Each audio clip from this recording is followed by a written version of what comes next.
Hola, me gustaría hacerte una entrevista.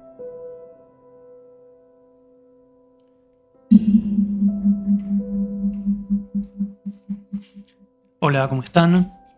Bueno, díganme si me escuchan bien. Estoy un poco inseguro con las cosas que estuve toqueteando con el micrófono. Y vamos a empezar directo con lo que tengo preparado para hoy. Un poquito de esto. Ahí está.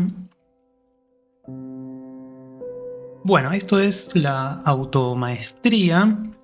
Estamos en la clase 7. La periodicidad de estas clases está dictada por encuentros de cosas que realmente tenga ganas de compartir, para que tenga ganas y que crea importante de compartir.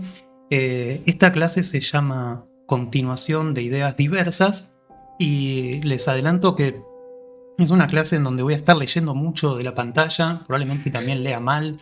Es una clase que va a ser sumamente aburrida, así que hecho este disclaimer empiezo directo sobre el tema. Los leo acá al costado en el chat. Bueno, empezó así. Recibí un mensaje de WhatsApp recomendándome de una estudiante avanzada de UR este libro y sobre todo esta página. Ahora se las voy a leer completa porque es lo que hace que se inicie esta clase. Es una página que está escrita hace 10 años y forma parte de la colección de mini ensayos o textos muy breves que están ordenados acá en este libro, que también me lo prestaron y lo tengo acá. César Aira, que es el autor, en una de sus últimas entrevistas dice esto: muy un canto a la vida, doy por terminada mi vida, y en general todo lo que encuentren a nivel entrevistas o informes en donde le hagan preguntas y él conteste, se van a encontrar con este tipo de actitud. En la contratapa del libro escribe: las ideas nunca son del todo ideas, nunca son todas las ideas. Recortadas en formas de ocurrencias, recuerdos, anécdotas, chistes y otros mil azares del discurso, materia inagotable de la asociación, siempre habrá una más distinta pero parecida, y otra como para dar la vuelta al mundo del pensamiento. Quise escribir un libro sobre ellas y con ellas, sacarlas del tiempo sucesivo en que las ordena el proceso mental y disponerlas en un volumen facetado, un cadáver exquisito 3D que también quiere ser un tablero de juego y un retrato. Así que lo que vamos a hacer es continuar este libro que invita a continuar ideas diversas y se va a parecer bastante a un juego. El tablero no tanto, y creo que sí va a tener bastante de autorretrato. Voy a usar ChatGPT 4 en esta versión pagada que me permite hacer algunas cosas que el 3.5 no me permite, y les voy a compartir distintos procedimientos. En principio le mandé una foto de la contratapa del libro y le escribí que hay un libro que se titula Continuación de Ideas Diversas, esta es la contratapa. Recibo esta respuesta, qué interesante, estaré encantado de charlar al respecto. Y acá le describo que me interesa particularmente el fragmento que les conté da pie a esta clase. En el futuro se había inventado un software maravilloso de no creer, pero existía de verdad. Uno escribía en su computadora cualquier cosa, no palabras, sino letras y espacios a ciegas, poniendo los dedos al azar en el teclado hasta llenar una página o dos o 100, las que quisiera. No importaba el galimatías que quedara, como el del mono de la fábula sentado en la máquina de escribir. Después ponía a actuar el programa, que era básicamente un decodificador, y trataba a esa acumulación de letras y espacios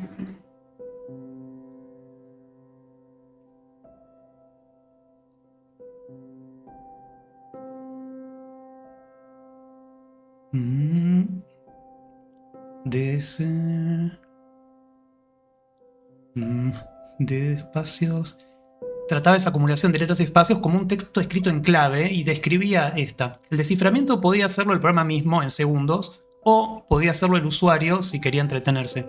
Disponiendo de la clave era un trabajo mecánico, no difícil, pero sí laborioso porque se trataba de claves complicadísimas. Algunos lo disfrutaban y hasta se volvían adictos. El texto resultante tenía sentido dado que el programa elegía entre los miles de millones de posibilidades la que diera sentido más coherente al todo. Se ayudaba con programas auxiliares que tenían archivados y que revisaban en microsegundos todos los géneros, estilos, procedimientos de la literatura. Aparecía sorprendente, inesperado ante los ojos del usuario, que en cierto sentido, y en el sentido legal sin duda, era su autor. Él lo había escrito, pero hasta que no lo leía no sabía de qué se trataba. Los escritores que tenían este programa, se podía bajar gratis de la web, pero se necesitaba una computadora muy potente, empezaron a escribir con él sus libros que tuvieron tanta aceptación como los libros escritos en modo convencional, de los que no se distinguían mayormente. Bueno, entonces este texto del 2024 menciona una fábula, pero en realidad Aira se refiere a la teoría del mono infinito, una figura que Emile Borel utiliza para describir esta situación estadística en donde un mono que pulsa teclas al azar sobre un teclado durante un periodo de tiempo infinito puede escribir finalmente cualquier texto dado. Borges también había utilizado esto para hablar en la Biblioteca de Babel, y yo también lo comenté bastante en este programa que se llama Urcast, así que no me voy a meter tanto ahí. Bueno, acá está César Aira.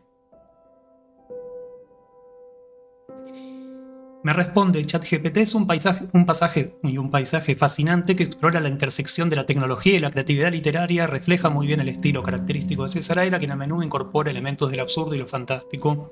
Bueno, Aira parece reflexionar sobre la autoría y la originalidad, bueno, y además el fragmento invita a reflexionar sobre la naturaleza y el proceso creativo, si es algo inherente al humano o si puede ser emulado y replicado por la inteligencia artificial, palabra que ya existía en el 2014, pero que no tenía como el nivel de impacto y realidad que tiene hoy.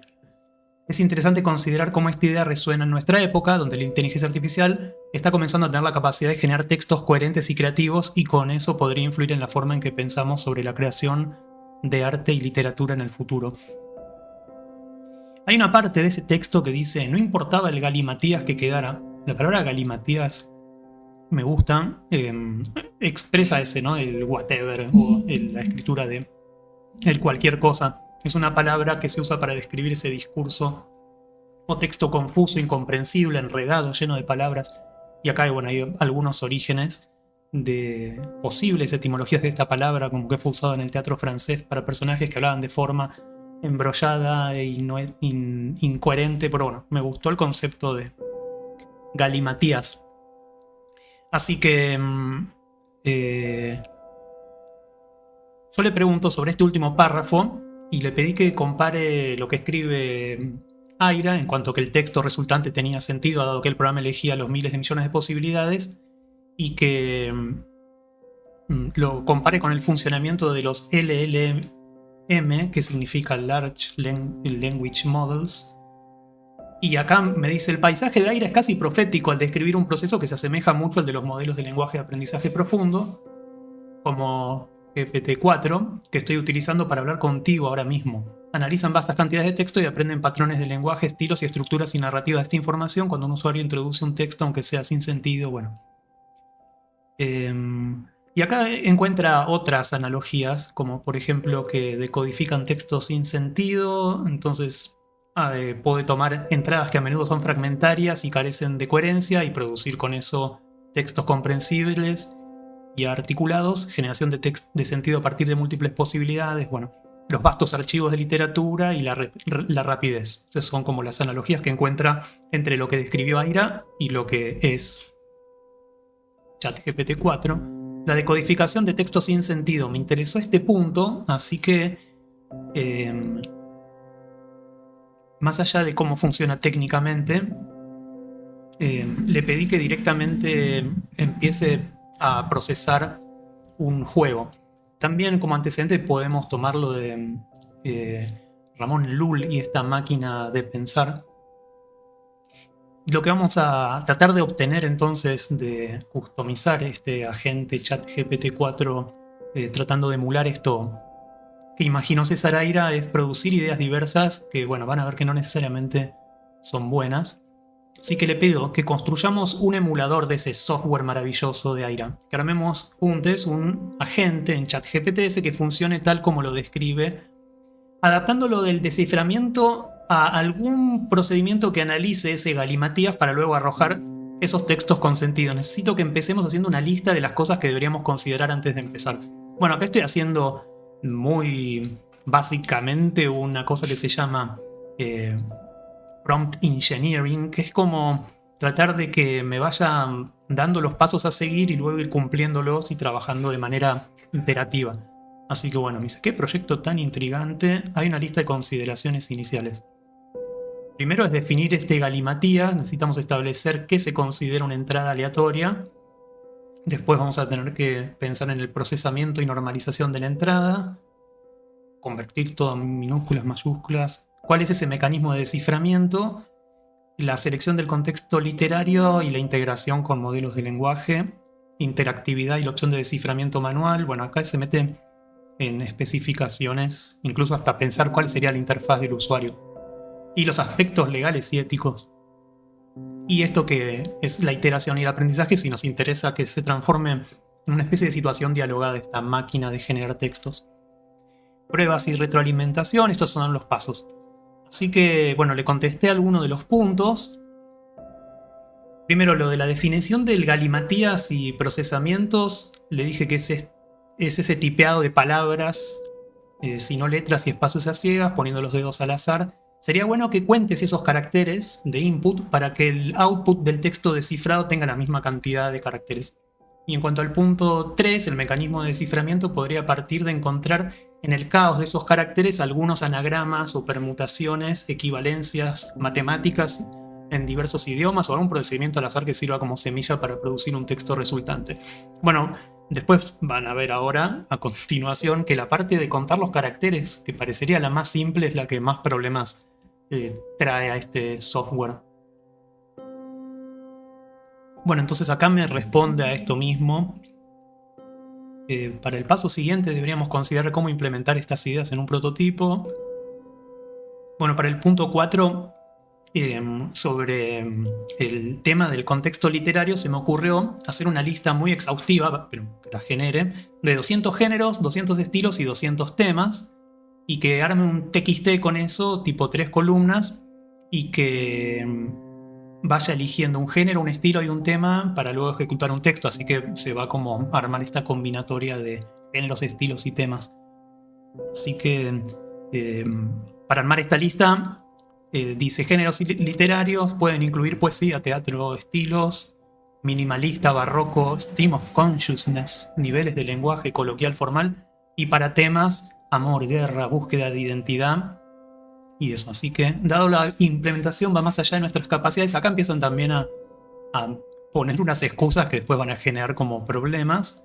Si te parece bien, puedo comenzar. Bueno, le digo que me arme ese TXT y bueno, el resultado después de algunas vueltas es que me armó esta lista de 200 géneros literarios, 200 temas y lo otro. Así que me di cuenta de que chocaba con algunas limitaciones y me pasé a Cloud, que es a nivel 2024, abril, el modelo de lenguaje más sofisticado, que está, bueno, en un modo gratuito para una cierta cantidad de consultas y después hay que pasarse al Pro. Eso no lo hice. Así que le pedí que me arme la lista acá, 200 géneros, 200 estilos, y ahí entendió como mucho más rápido y de manera más sintética, sin dar tantas vueltas, y me armó esta lista, en donde ahí sí ya tengo 200 géneros, 200 temas y 200 tonos. Y ahí con ese TXT dije, ahí lo armé ya en otro lado, acá está la lista del archivo. Bueno, fantástico, ya tienes el archivo con la lista exhaustiva del tema. El siguiente paso sería desarrollar el algoritmo que lea el archivo, tome el galimatías introducido, seleccione el género, estilo y tema, y utilice la selección como base para generar un nuevo tema. Bueno, así que se me ocurrió hacer un comando que sea galimatías, que sirve para que todo lo que aparece a continuación se transforme en esos caracteres a descifrar. Y acá, bueno, me da un ejemplo, y acá está como todo ese texto fingido, y vamos a armar entonces un agente que se llame continuador de ideas diversas. Y acá, bueno, hay un montón de información que se fue generando automáticamente. Le pedí que envuelva todo esto que escribimos en las instrucciones para el continuador de ideas diversas, y acá me da toda la definición de lo que estuvimos conversando. Si se fijan, me ahorré un montón de trabajo de diseñar y de pensar, y se fue, digamos, armando solo en base a estas instrucciones. Ahora, teniendo en cuenta esto, escribime porfa las instrucciones del continuador. Bueno, y esto es la interfaz que permite con ChatGPT armar tu propio agente. Así que acá donde dice Instructions, acá le puse de nombre continuador de ideas diversas, la descripción, y en las instrucciones copié y pegué exactamente lo que había construido antes. Y también te permite cargarle algunos libros en PDF, así que descargué la versión en PDF de este libro. Después se las voy a pasar para que los que quieran leer el libro original también lo puedan hacer. Lo descargué igual de ahí de LibGen. Bueno, ahí subí y aproveché y puse otro libro de César Aira que se llama Cumpleaños y Evasión y otros ensayos. Así que está cargada la base de datos con esos 3 libros. Y le doy la capacidad de que pueda navegar en la web, hacer imágenes y un interpretador de códigos. Y acá entras en una situación que se llama Builder, en donde podés también mantener conversaciones de cosas que va a tener en cuenta para cuando luego lo uses.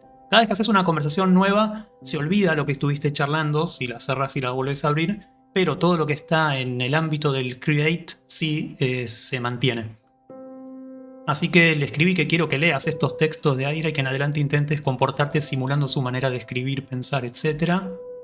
Bueno, leyó el libro Cumpleaños y me hace como un breve ok que lo leyó. También leyó Evasión y otros ensayos y una colección de Aira reflexiona sobre el arte, la literatura y su proceso creativo. Con estos textos he obtenido una comprensión más completa del enfoque de Aira hacia la creación artística, su apreciación, complejidad. Bueno, he revisado el archivo de géneros, estilos y temas, el cual contiene una amplia variedad y los va entonces a utilizar. Bueno, y ahí estamos entonces en el continuador de ideas diversas.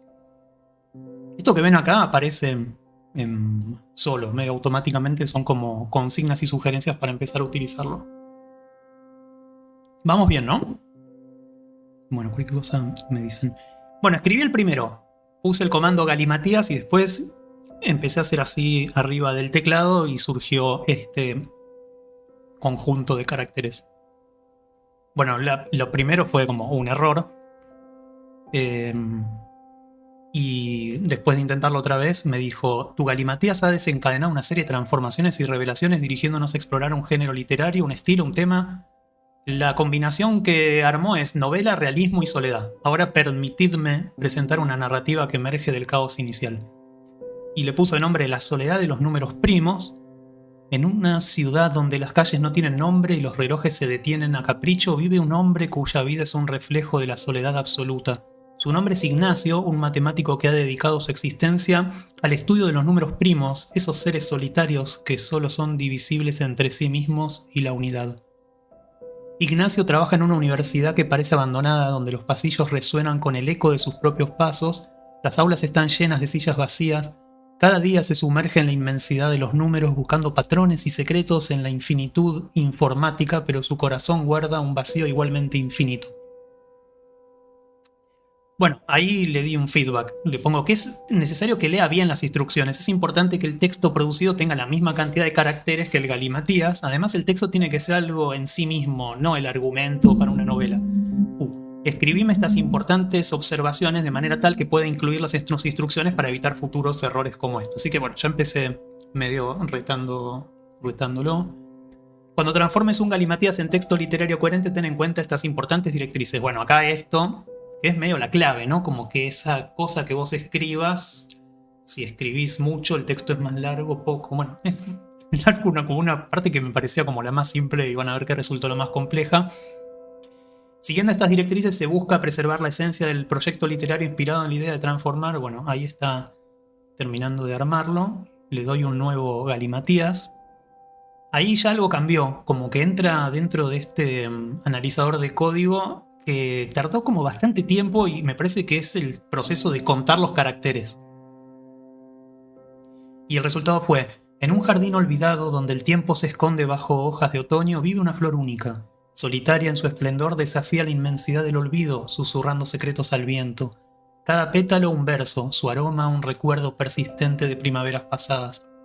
Aunque rodeada de silencio en su soledad, haya compañía en la luna que, noche tras noche, le canta en silencio, creando una sinfonía de luz y sombras. Juntos en la quietud tejen un tapiz de esperanzas y sueños, un puente entre el ayer y el mañana. Bueno, mucho tampoco me gustó este texto. Me dice que, bueno, que mantiene la longitud precisa, reflejando la transformación, no sé qué. Pero bueno, le puse muy bien. Bajo cielos de tinta, un viajero de sombras. Bueno, este fue el segundo intento. Después mandé este otro y obtuve: en un valle escondido donde las sombras danzan bajo la luz del crepúsculo. Bueno, verán que los resultados tienen un tono bastante similar. Siempre aparecen como demasiados adjetivos y en este instante fugaz donde el tiempo se detiene, se revela el misterio de la existencia, un tapiz intrincado de almas y deseos tan frágil. Bueno, no me gustaron mucho. Así que le pongo: fíjate tus resultados. Son siempre cosas medio innecesariamente líricas. Recordá lo de la lista de géneros, estilos y eso. Puede tener estructuras de ensayo, diálogo, teatro. Revisá también los libros de Aira y ten en cuenta sus campos de interés para que tus futuras respuestas sean más diversas e impredecibles. Me tomo muy en serio esto de que a los modelos de lenguajes como esto se les habla en lenguaje natural, así que verán faltas de ortografía y cosas que tienen que ver con una manera de hablar muy rápida y buscar interactuar de esa manera. Bueno, ahí calcula y bueno, ahí también me dio como mucha más bola con esto de que tenga 275 caracteres y el resultado fue: en la plaza del pueblo, justo al amanecer, dos viejos amigos, José y Eduardo, se encuentran. José lleva en su mano un periódico arrugado y Eduardo una radio portátil. José: ¿has escuchado las noticias de hoy? Eduardo: solo ruido y más ruido. Pero cuéntame, ¿qué dice el papel? José, desplegando el periódico con un gesto lento, comparte una noticia sorprendente que alterará la tranquila vida del pueblo, prometiendo un día lleno de discusiones y revelaciones inesperadas. Bueno, mejoró mucho, pero otra vez, los últimos párrafos, como que oraciones, intentan como prometer que esto es una historia que se autoconcluye. Durante una reunión de vecinos se debate el misterio de las luces nocturnas en el cielo. Algunos argumentan teorías científicas, otros leyendas locales. La discusión se intensifica. Ven y otra vez, la charla revela más sobre sus creencias y miedos sobre las luces mismas. Al final, acuerdan una vigilia nocturna uniendo al pueblo en curiosidad y esperanza. Así que le pongo: recordá meter antes de cada respuesta la elección random de esa combinatoria del TXT de temas. Así que ahora hice que cada vez que me dé una respuesta se tome el trabajo de decirme cómo armó la selección de género, estilo y tema. Así que en este nuevo eligió microrrelato, minimalismo y redención. En un instante el ladrón se detuvo en su huida, respiró profundo ante el rostro asustado de un niño. Su mano temblorosa devolvió lo robado. En su reflejo, en unos ojos inocentes, halló el primer paso hacia su redención. El perdón llegó en una sonrisa, un gesto sutil de humanidad compartida en la oscuridad de la noche. Mas algo había cambiado irrevocablemente en el tejido del ser. Silencios hablaron más que 1000 palabras. El cambio, aunque invisible, resonó en el alma como el eco de una promesa cumplida. La luz de la luna testificó el nacimiento de una esperanza. Bueno, otra vez, como verán, estamos con ese registro, así que intenté varias veces más. En el crepúsculo, una voz dispersa por el viento narra el olvido de las palabras nunca dichas, tejido en el aire como un susurro del tiempo. Yo no sé bien qué habrá sintetizado de Aira. Una científica descubre una especie desconocida en el Amazonas, registrando su comportamiento único ante la luz solar, revolucionando la biología. Quizás acá hay algo más. Ahí le dije, bueno, mucho mejor. Ahí le doy otro. En una conferencia sobre energías renovables, una ingeniera presenta un papel solar biodegradable. Detalla su eficacia en climas diversos, mostrando datos que despiertan el interés global, prometiendo una revolución ecológica. Su intención se destaca marcando un hito en la sustentabilidad. Y ahí, mientras obtenía estas respuestas, recordé algo, que hay una cosa en los Large Language Models que se llama temperatura. Así que le pedí que me lo explique cortito qué es.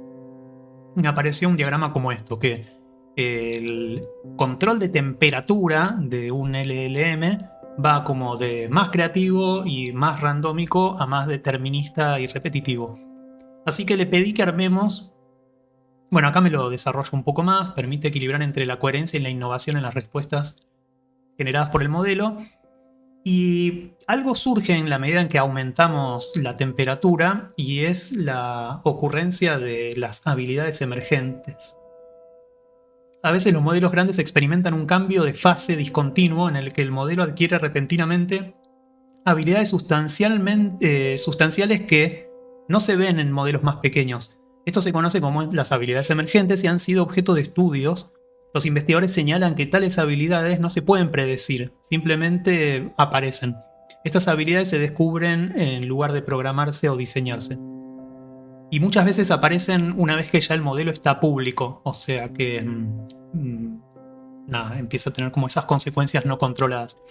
Algunas de las que aparecieron y se describieron es que pudieron decodificar el alfabeto fonético internacional, descifrar las letras de una palabra, identificar contenido ofensivo en párrafos de Hinglish, que es slang entre hindú e inglés, y generaron un equivalente similar a los proverbios en suajali, un idioma africano. Este fue como muy reportado. Así que acá aparece una serie de puntos de referencia del lenguaje natural que involucran las tareas como responder preguntas, ¿no? Jugar a una especie de Scrabble, bueno, distintas tareas. Preguntas y respuestas en persa, definir palabras en contexto, modelos aritméticos, o sea, un montón de tareas.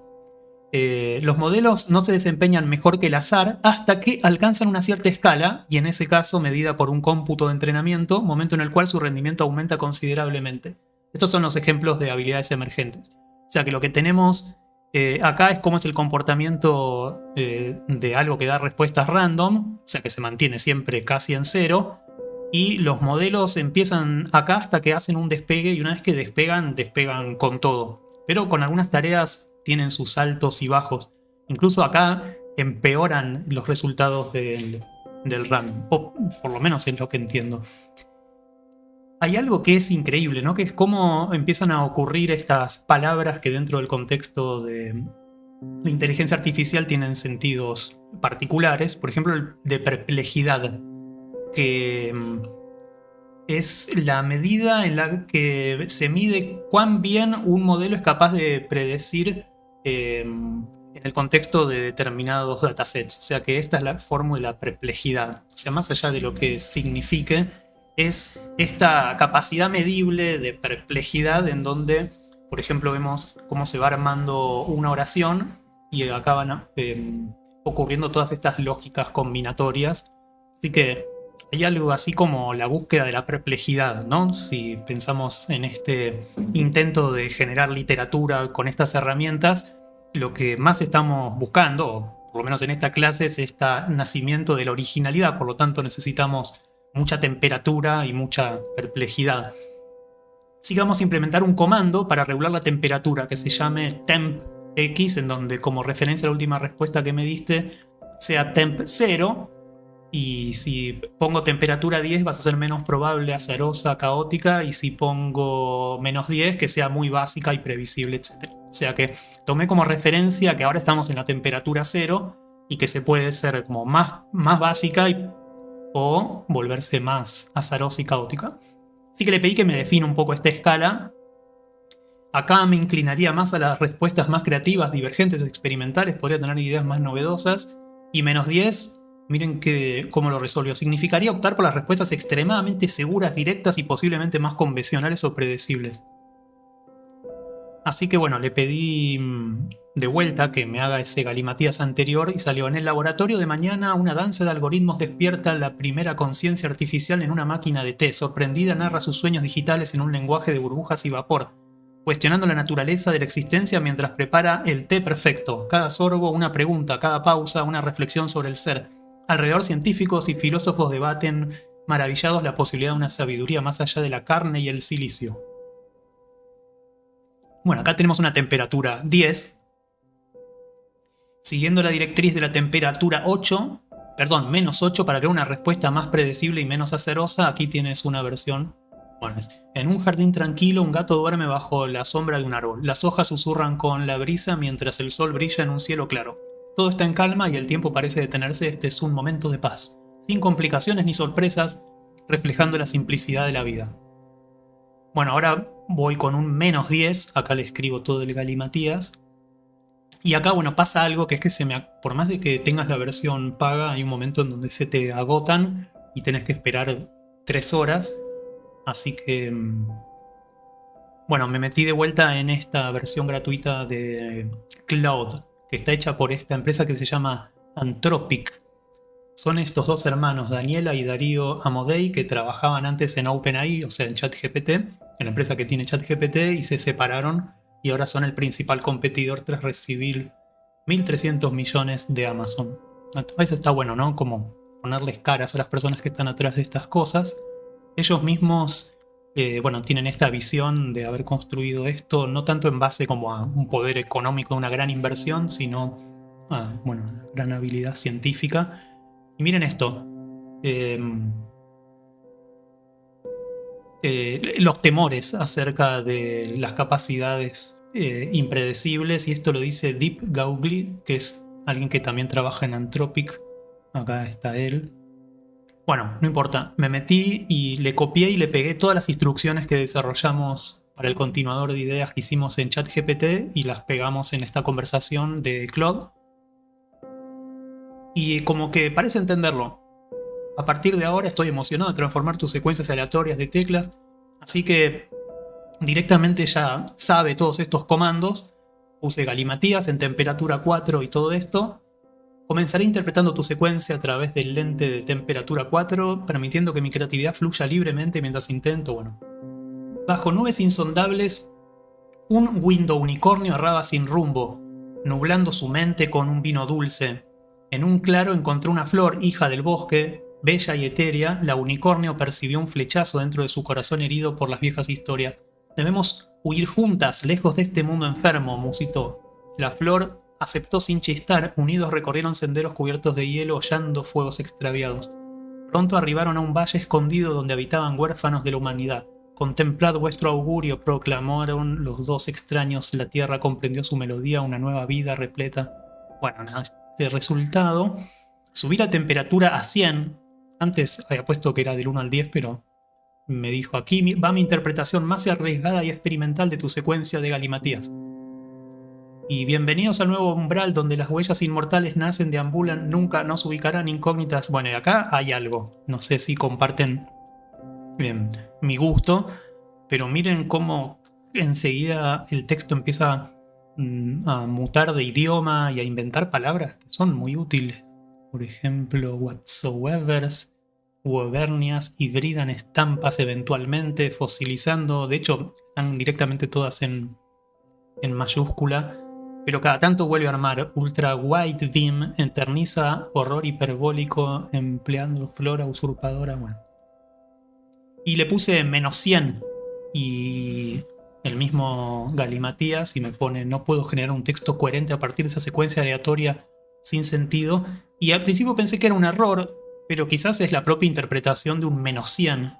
Irse a un lugar de negárselo a hacer y dar un texto que es absolutamente coherente. No puedo simplemente inventar algo a partir de una secuencia puramente aleatoria de caracteres, como que en negarse a hacer una tarea que ya hizo amablemente antes, creo que demuestra que cumplió la consigna.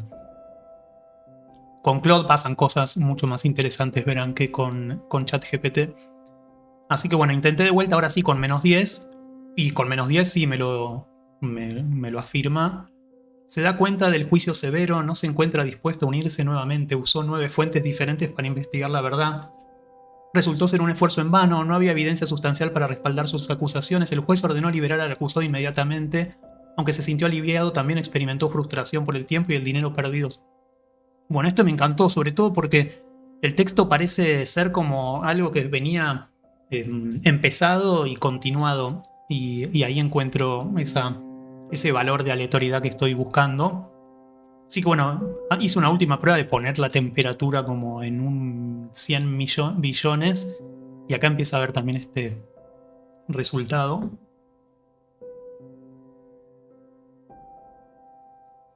Y después le pedí algo así como que a esa temperatura la neutralice en -1000 y intentaré generar un texto en un tono mucho más neutro y directo. Algo así como que le baje la temperatura a un texto que ya escribió, pero bueno, el resultado fue otra vez como que empezó a hablar del mismo procedimiento. Como que es el resultado y a la vez es una excusa de no poder llevar adelante la tarea.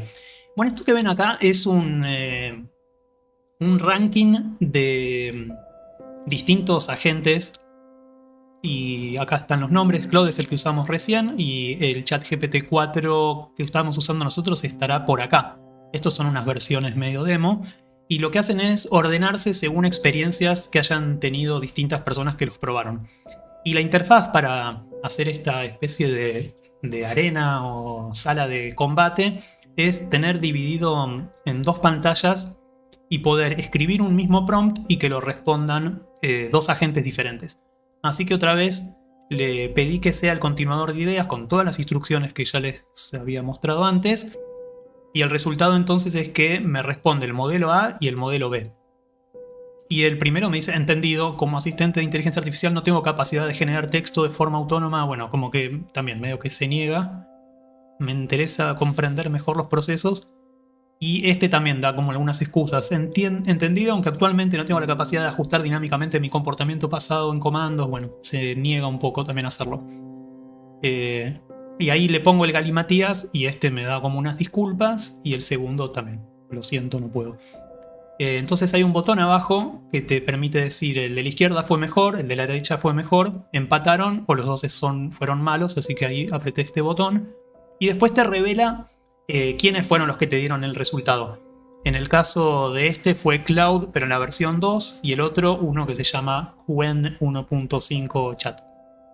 Así que intenté de vuelta, y esta vez los dos cargaron las instrucciones bien, así que después les puse el galimatías, el mismo para los dos, y me dio, la tempestad se apoderaba de la ciudad dejando a sus habitantes sin esperanza, los árboles se desarcieron y las calles se llenaron de escorrerías, sin embargo en el medio de la tormenta, bueno, como que empezó a desarrollar algo que da la sensación de ser un cuento, una novela empezado, y el otro también muy bien, también llama la atención que los dos tienen esta cosa de oscuro, bosque, árboles, y digamos no se están copiando, ¿no? Cada uno puso su propia respuesta. Lo que me gustó de este es que cada tanto adentro del relato conservó como alguna de estas palabras galimatías, así que dice un hilo invisible, urg, tenía un enigma en cada palabra, la suave melodía de uyuyuy, así que se genera algo como de intentar integrar directamente estos caracteres, que esta gente no lo hizo.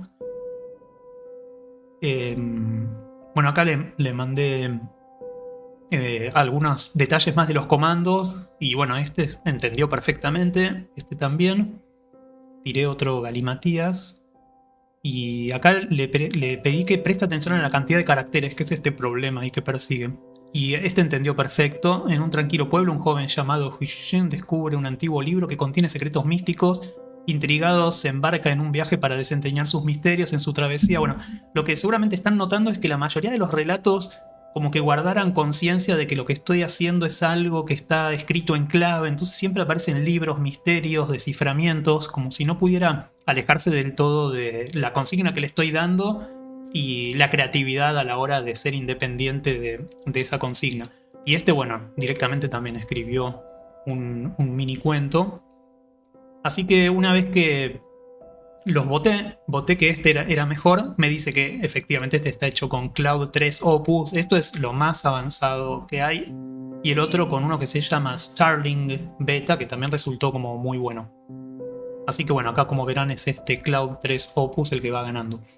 Este ranking es muy interesante porque no está hecho en base a datos fijos como potencia, inversión y cantidad de usuarios, eso, sino gente que se metió acá, hizo la experiencia y ciegamente votó a uno o a otro.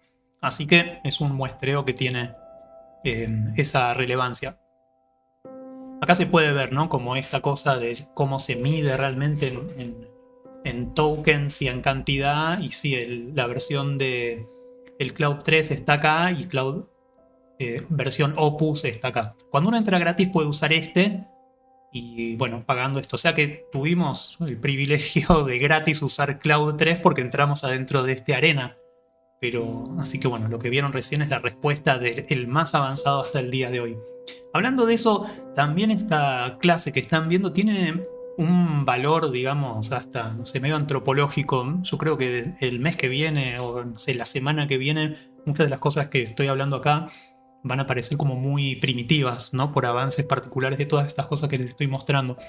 Así que tiene este carácter, como que tiene una fecha de vencimiento muy cercana a todo lo que estamos hablando, pero tiene quizás un valor arqueológico, ¿no? Ver a alguien usando estas herramientas y, en este estado particular, ¿no? No sé si se entendió.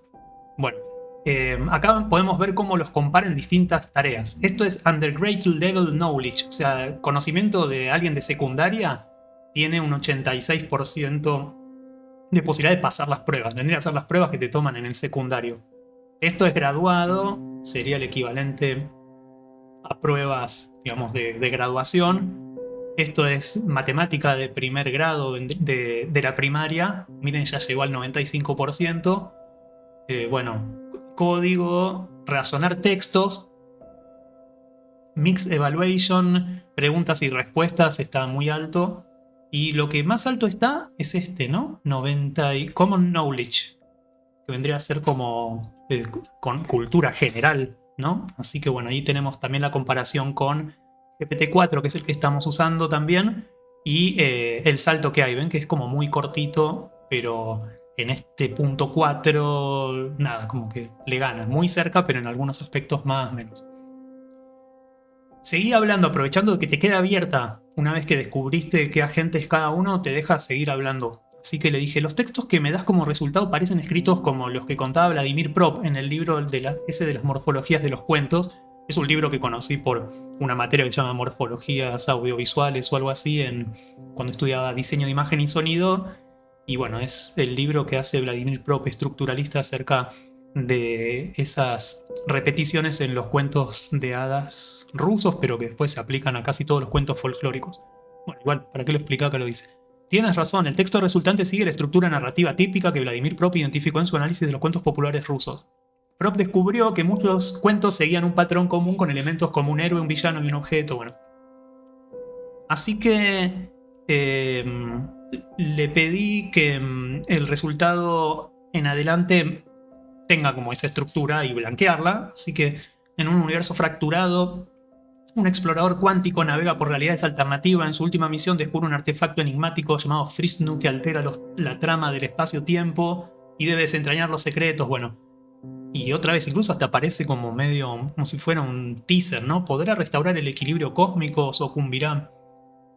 Bueno, ahí les dije que los dos resultados eran malos. Y ahora quiero que escribas mis primeras instrucciones originales, pero que ya que vas tanto por ese lado, que sea una máquina de estructurar textos según la morfología que describió Prop. Vamos a hacer que se llame Vladimir Prompt, bueno, chiste medio malo, que escribe muy clara y detalladamente las instrucciones para convertir cualquier lenguaje en un software Vladimir Prompt. Así que, este es Vladimir Prompt, me escribió instrucciones para crear este agente que se va a llamar Vladimir Prompt. Así que se fija el análisis de las funciones, el reconocimiento de personajes, la generación de secuencias. Y esta es la respuesta que me dio Cloud 3 Opus y esta es la otra. Las dos son como bastante buenas, pero miren, acá aparecen cosas rarísimas. Don, introduzca elementos de recursos que ayudan al personaje a resolver el conflicto. Boyer, muestre cómo el personaje utiliza esos elementos para analizar su búsqueda, no sé. Bueno, moral, brinda una reflexión, enseñanza, bueno, no sé, quizás tiene que ver algo con las traducciones. Y después, bueno, promete eso, directamente cerrar una interfaz de usuario o algo así. Ahora, siguiendo esa guía e implementando las instrucciones, quiero que empieces a funcionar simulando que ya sos Vladimir Prompt. Así que cuando escriba Vladimir Prompt como comando, seguido de un texto cualquiera, lo transformarás en un excelente exponente de cuento que cumple con la morfología de Vladimir y que sea siempre resultado máximo de 400 caracteres. Esto lo escribí porque ya me rendía que respete eso de la cantidad de caracteres. Bueno, ahí me da como el ok que entendió. Y me metí adentro del diario y busqué la primera noticia que encontré para utilizarla como semilla. Así que cliqué justo esto que me llamó la atención. La nota es acerca del escritor de un libro que se llama Para leer el Pato Donald y que hace poco le liberaron los archivos secretos de la policía argentina, en donde encontró que estaba siendo espiado por las dos dictaduras. Así que copié y pegué la noticia casi sin leerla. El autor de Para leer el Pato Donald relata la persecución que sufrió. Mis archivos secretos de la policía argentina. El escritor pudo reconstruir cómo los servicios de inteligencia indagaban sobre sus actividades en el gobierno de Salvador Allende, el terror desatado a partir del golpe de Augusto Pinochet y las pruebas de la represión coordinada en la represión. No, puse ese texto y el comando Vladimir Prompt. El resultado es: en un reino lejano, un valiente escritor desafió el poder con su pluma. El malvado gobierno, temiendo su influencia, envió sus esbirros a perseguirlo. El escritor, con la ayuda de aliados leales, descubrió los archivos secretos que revelaban la conspiración en su contra. A pesar del terror desatado por el tirano, el escritor luchó incansablemente para exponer la verdad y llevar justicia a su pueblo oprimido. Su valentía y determinación lo convirtieron en un símbolo de esperanza en tiempos oscuros, inspirando a otros a unirse a su causa y derrocar el régimen corrupto. Bueno, responde muy bien, pero después de haber hecho este ejercicio me interesé realmente en este libro, que lo conocía de oídas, que se llama Para leer al Pato Donald. Está escrito por Ariel Dorfman y Armand Mateland. En el diseño hicieron que el art se comparta. Acá hay una edición argentina, la otra la edición chilena. Miren la tapa del libro. Contiene una viñeta copy-pasteada directamente de los cómics del Pato Donald. El libro empieza así: Introducción. Instrucciones para llegar a general en el club de Disneylandia. Mi perro llega a ser un salvavidas famoso y mis sobrinos serán brigadieres generales. ¿A qué mayor honor puede aspirar un hombre? Eso salió en la revista Disneylandia. Ranitas bebés, algún día serán ustedes ranas grandes que se venderán muy caras en el mercado. Voy a preparar un alimento especial para apresurar su desarrollo. Bueno, y acá entonces empieza este libro que contiene análisis de algunas viñetas particulares de esta revista. A Hugo y Pato y Luis les gusta ir al colegio, las clases son tan entretenidas, ahora jugaremos que todos somos grandes hombres de negocios. Eso, quiero ser banquero y yo comerciante. Bueno, la tira tenía estos tres sobrinos del Pato Donald. Yo seré un gran terrateniente con muchos terrenos para vender. Esa es la idea, Paco. ¿Quién desea comprarle una isla a Paco? Yo deseo comprar una isla. ¿Qué tamaño y qué océano, forastero? Bueno, quiere la isla acá. Cuando se vende un terreno hay que firmar una escritura. Aquí tienen una escritura para llenar. Tío, comprame un profiláctico. Daisy, ¿me enseñas a patinar esta tarde? Te daré una cosa que siempre has deseado tener. ¿Qué quiere decir? Sí, mi moneda de 1872. Bueno, no sé qué. Una de las cosas que empiezan a señalar estos autores es que la mayoría de este universo está hecho de tíos, abuelos, tíos, sobrinos, primos, y también hay una relación macho-hembra en un eterno noviazgo. Rico McPato es el tío de Donald, la abuela Pata es la tía de Donald y a su vez ese es el tío de los sobrinitos Hugo, Paco y Luis. El otro pariente inmediato es, bueno, acá empieza como a desarrollar esta cosa en donde no aparece algo que a él que le llama la atención. Una tiranía que no asume siquiera la responsabilidad del engendramiento. Se ha sepultado incluso la naturaleza de la causa de la rebeldía. A un tío no se le puede decir eres un mal padre. Dentro de ese perímetro nadie ama a nadie. Jamás hay una acción de cariño o lealtad hacia el otro ser humano. En cada sufrimiento el hombre está solo. No hay una mano solidaria o un gesto desinteresado. A lo más se suscita la caridad. Bueno, lo que hacen estos dos autores es hacer este análisis, una especie de manual de contraideológico que contienen estos cómics de Disney. Hay que decir que estos cómics no están escritos de la pluma de Walt Disney, sino que vendida las miles de licencias aparece esta revista que tiene estas tiras cómicas y en este caso están analizando estas tiras cómicas de la década del 60-70. Bueno, acá está Walt Disney. Que Walt Disney, también hablando de Vladimir Prop, lo que hace al comienzo de su carrera es una actualización de los cuentos de los hermanos Grimm y de los hermanos Andersen, que bueno, eran cuentos sin licencia, de dominio público de la humanidad, que ya habían sido explotados comercialmente en cuentos y libros ilustrados. De hecho, bueno, estos dos, Andersen y los hermanos Grimm, son los primeros en escribir estas tradiciones orales y darle formas definitivas a esos cuentos. Y Disney, bueno, en sus primeros largometrajes hace uso de todos estos personajes, como Blancanieves, que era un cuento tradicional alemán, y los enanitos. Acá hay un libro anterior a las ilustraciones de Walt Disney. Están ilustrados por uno que se llama Franz Schüttens. Miren estas ilustraciones.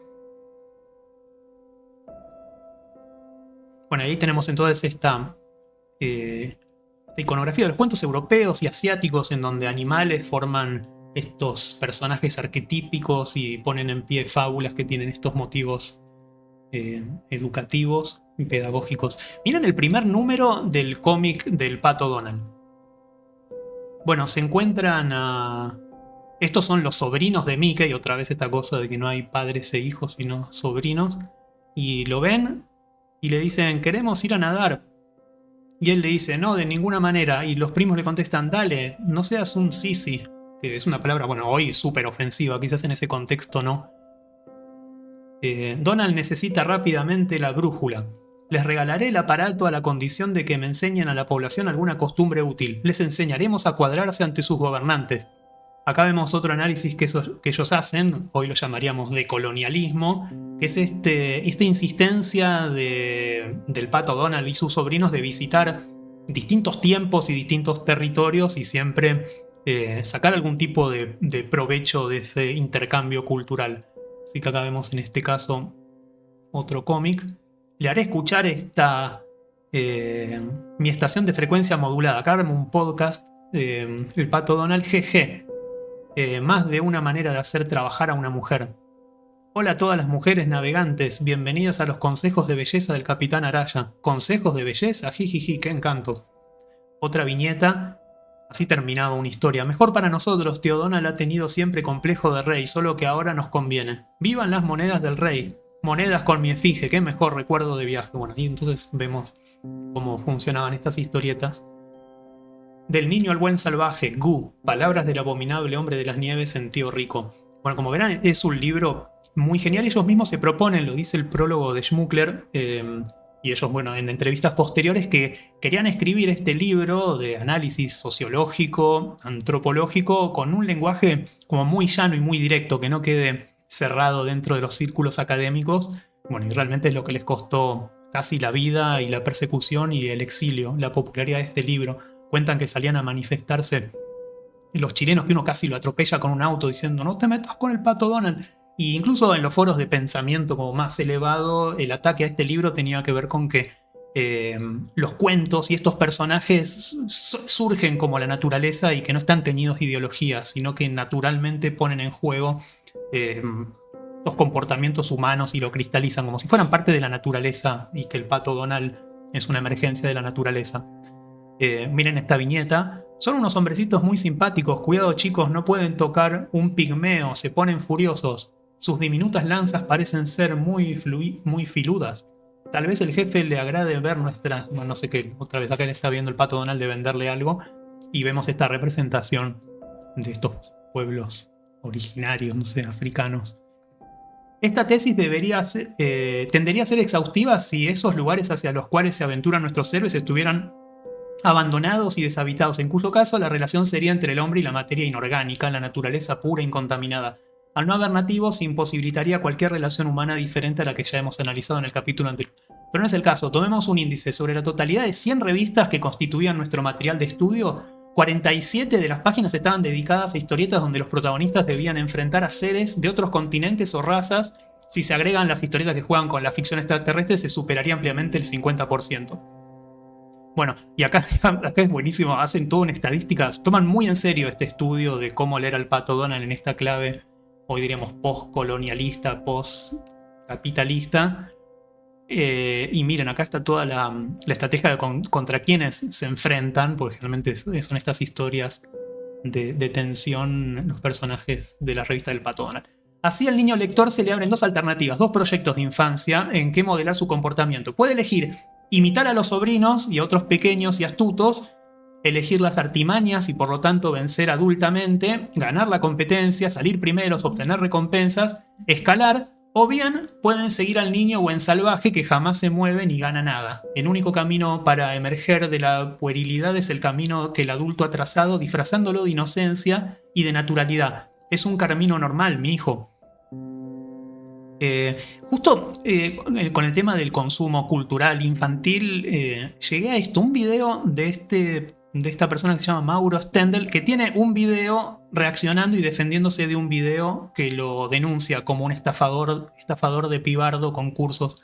No me metí mucho acá, pero es muy fácil deducirlo, ¿no? Es alguien que insistiendo de que no te quiere vender nada y hablando de cómo se hizo millonario, te vende recetas para también volverte millonario con cosas muy específicas. Bueno, acá hay un video que termina contando eso.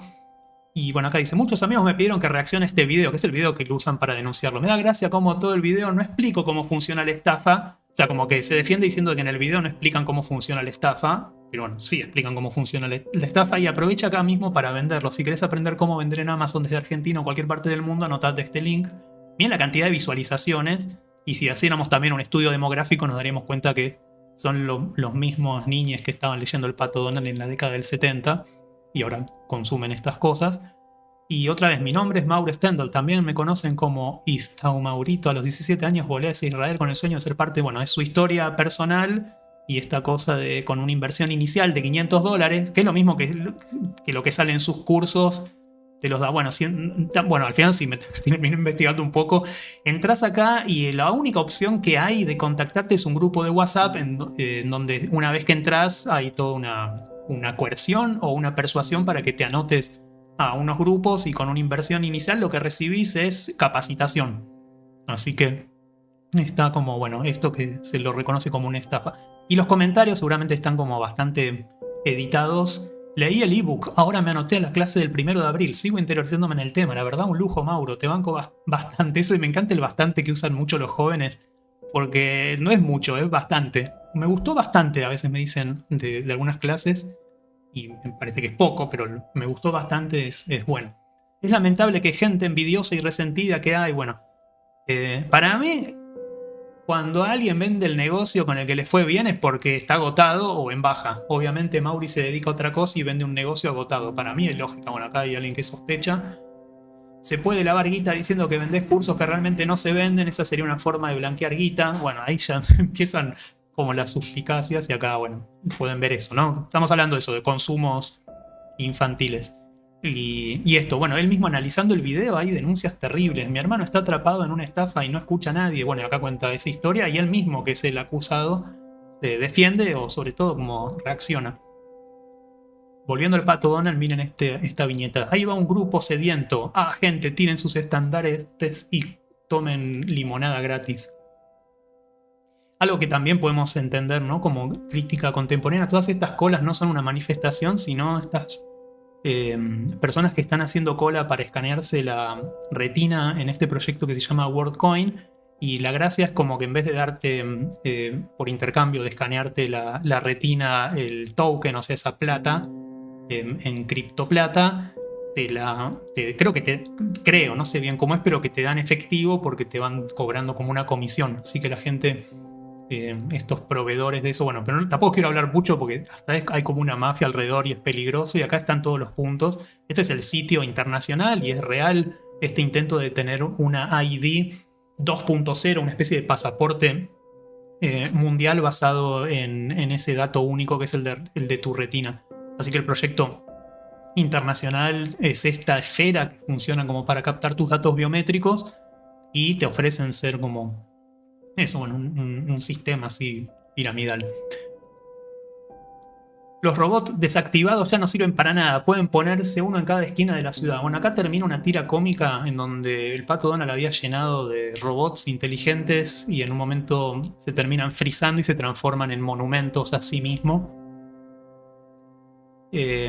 Disney crea un grupo de tareas para explotar cómo cortar costos con inteligencia artificial. Esto está puesto en el contexto de estas huelgas de guionistas y están puestos en función de eso, de crear nuevas historias.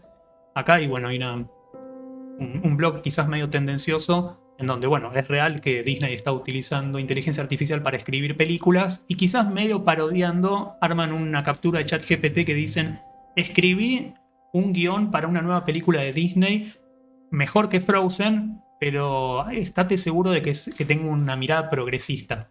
Y ahí aparece ChatGPT, título: Enchanted Harmony, género, animación musical. Magical Kingdom, bueno, esta idea y esto que se está observando, este giro de Disney últimamente de tener esta mirada políticamente correcta o progresista. Internal source just confirmed to us that the Walt Disney Company is using artificial. Bueno, como que se confirmó ese.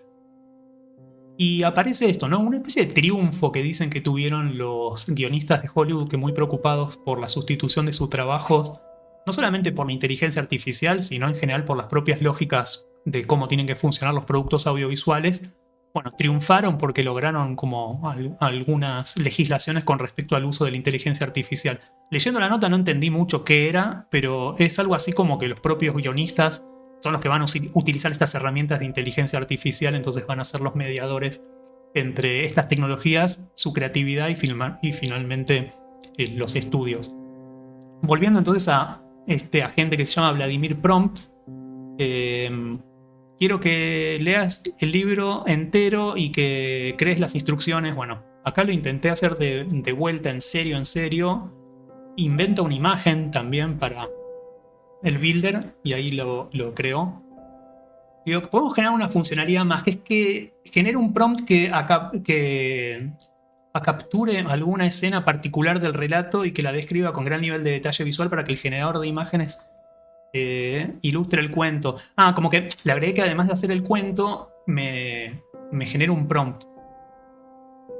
Bueno, entonces voy a probarlo. Agarré otra noticia, ahora me metí en La Nación y agarré esta noticia. Un Harvard que va a sacar del acceso público un libro encuadernado en piel humana. Bueno, dice que hay 20 millones de libros en la biblioteca y hay uno que tiene fama de haber sido encuadernado en piel humana y que está generando titulares jocosos por todo el mundo, bueno, para confirmar si el encuadernado era hecho de piel humana. Así que la adaptación del texto del libro de encuadernación de piel humana de Harvard al marco teórico de Vladimir Prop implica primero identificar los roles. Así que esto me interesa que me transparente qué es lo que está haciendo. Así que arma como la ausencia del libro, la búsqueda, la prueba, la revelación y el retorno. Armó como todas estas funciones. Y en esta adaptación, el libro encuadernado de piel humana se convierte en un artefacto mágico que ha sido olvidado en el vasto archivo de una antigua biblioteca similar a la de Harvard. Los rumores de su macabra encuadernación han circulado. Bueno, y ahí me arma esta historia bastante predecible y me termina también dando una imagen no muy buena de lo que sería como esta historia. Aproveché que tenía Cloud 3 Opus abierto, el más avanzado, y le pregunto: encuadernado con piel humana a la Universidad de Harvard, solamente esto, pero con el prompt de Vladimir Prompt. Y acá entonces me arma esta historia. Un libro extraño cuya portada y cuerdas eran hechas de piel humana, susurraba en las estantes de la biblioteca de la Universidad de Harvard la intuición. Bueno, al final medio que no termina teniendo tanto esa estructura. Quizás no tiene mucha gracia. En vez de armar historias breves, ¿por qué mejor no creas a partir del texto un análisis de un libro posible, en donde llenes cada una de las funciones con los personajes? Como si analizaras un cuento ya escrito en base al texto, ¿entendés? Si no lo entendés, desarrolla mejor mi ocurrencia. Ya estoy en el colmo de la vagancia. Y aprovechando que Opus es muy avanzado, hizo más o menos esto que le pedí. Acá inventó entonces personajes para cada una de las funciones. Excelente. Ahora quiero que imagines un diálogo de un momento muy central del cuento y que lo transcribas, un fragmento breve. En la biblioteca, el estudiante y la bibliotecaria se encuentran en una sala privada rodeados de antiguos manuscritos, libros polvorientos, sus expresiones son tensas y sus voces apenas se elevan por encima de un susurro. Estudiante: no podemos permitir que la hermandad se salga con la suya, las pruebas que hemos encontrado son irrefutables. La bibliotecaria: tienes razón, pero debemos ser cautelosos. No sabemos hasta dónde llega su influencia ni de lo que son capaces. Este libro es la clave para desenmascarar sus crímenes, debemos llevarlo ante las autoridades. Pero, ¿y si intentan detenerlos? Han demostrado que no se detendrán ante nada para proteger sus secretos. Acá encontré una vuelta, no sé si lo ven, que es esta cosa de decirle que el libro ya existe y que me recorte un diálogo. Ahora de otro momento del cuento, pero ahora que sea en realidad una versión novela, una novela muy larga, de más de 100.000 páginas, tiene mucho detalle y profundidad psicológica de los personajes, al punto que hay muchas escenas en donde no pasan cosas que ayuden a que avance la trama principal, sino que sirven para entender a los personajes y describir espacios. Ahora simulá que abrís esa voluminosa novela y al azar elegís un párrafo que resulta muy enigmático y fuera del contexto de lo que ya sabemos de la trama. Bueno, entonces me dice, página 6782, me gustó ese detalle. El estudiante se encontraba en la penumbra de su habitación, contemplando el antiguo medallón que había pertenecido a su abuelo. La superficie del medallón estaba grabada con símbolos extraños que parecían bailar a la luz de la vela. Bueno, nada, acá se ve como un avance, ¿no? Esta idea de que el texto parezca empezado. Ahora resulta que la novela es muy exitosa, pero no es un gran aporte a la literatura universal. Simulemos que en una entrevista, cosa que hace mucho en sus entrevistas comentar otros libros, César Aira a una periodista le pregunta sobre la novela. ¿Qué le respondería?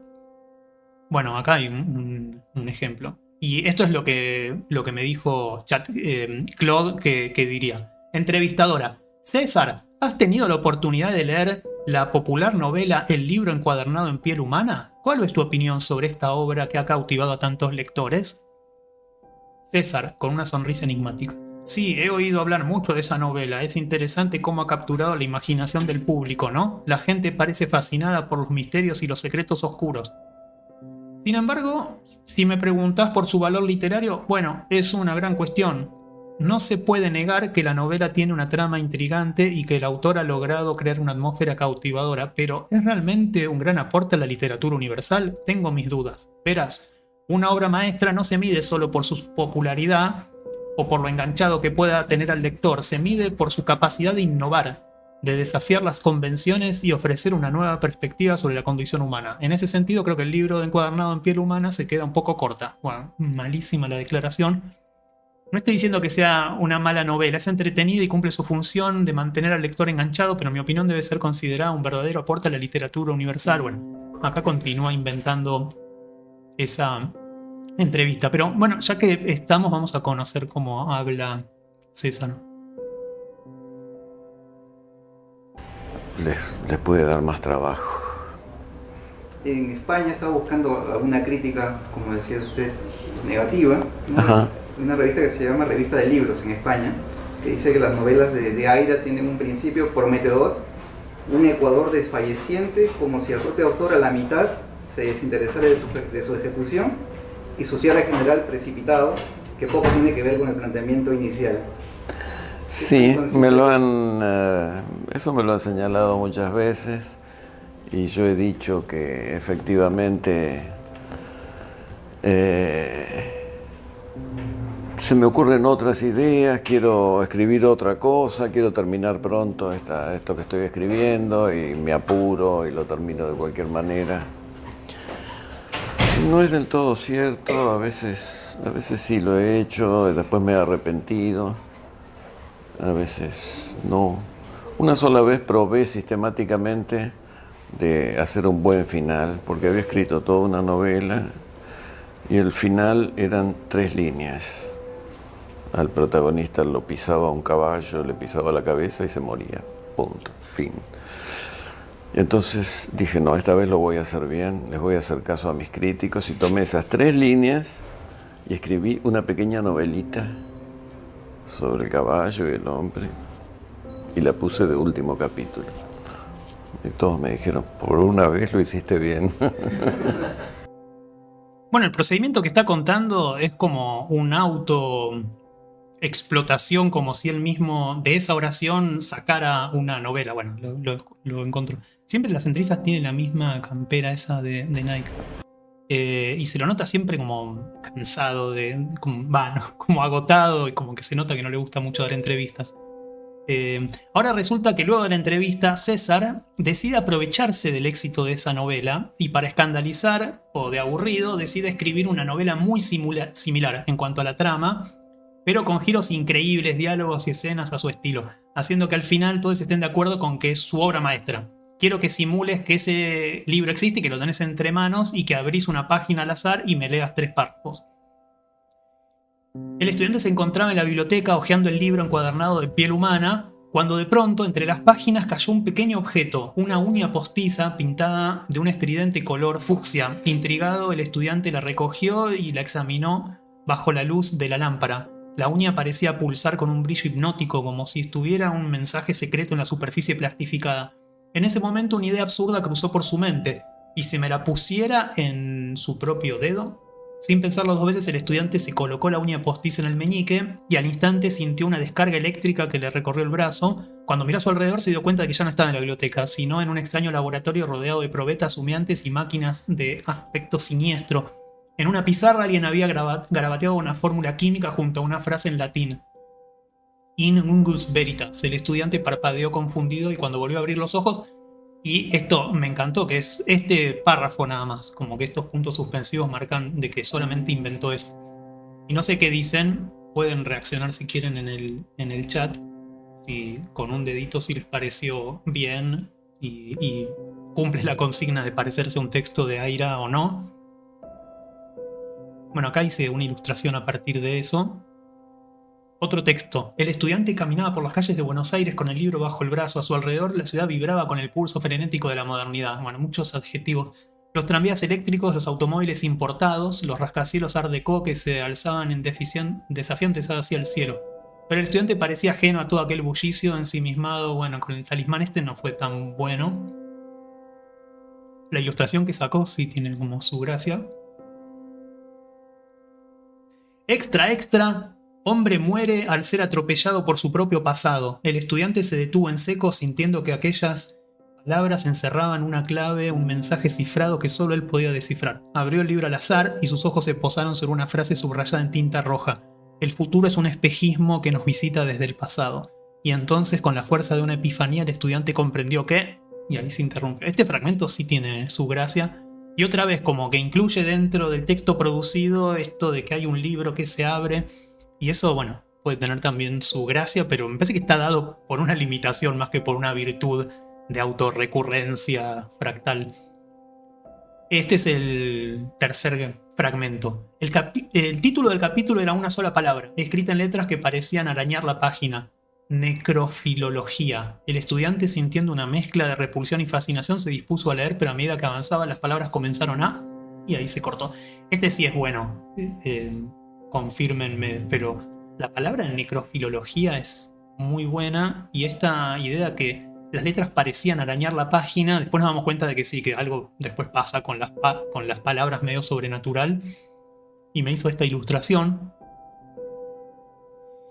y le escribo, me diste esta respuesta, el título del capítulo, no sé qué. Ahora quiero que imagines qué dice ese capítulo y que desarrolles las ideas principales y luego las escribas que escribas la primera y la última oración. El capítulo titulado Necrofilología explora la extraña y perturbadora fascinación que ciertos individuos sienten hacia los libros encuadernados en piel humana a lo largo de sus páginas. El autor ahonda en la historia de esta práctica macabra. Bueno, otra vez vuelve a eso, ahí otra vez fallamos. La piel humana, ese manto que nos envuelve desde el nacimiento hasta la muerte, ha sido durante siglos el lienzo maldito en el cual se han escrito algunas de las páginas más oscuras de la historia. Esto cuando lo puse me pareció malo, pero es bueno. Tiene algo bueno, como sentir que la piel sea como el lienzo en el cual se han escrito alguna de las páginas. Bueno, no sé, me parece que algo salió ahí. Y cuando estaba ya entusiasmado de estar utilizando Cloud 3 gratis, empiezan a ocurrir estos errores y nada, y se corta. También me había ido y vuelto y algo pasó entonces con eso. Hablando de eso, me ha tomado un pequeño intervalo muy corto porque está la gata haciendo como unos sonidos. Así que les pongo una musiquita y vuelvo. Espero que muy en breve. A ver. Bueno, no, sin musiquita. Ahí vuelvo, ¿eh? Shh.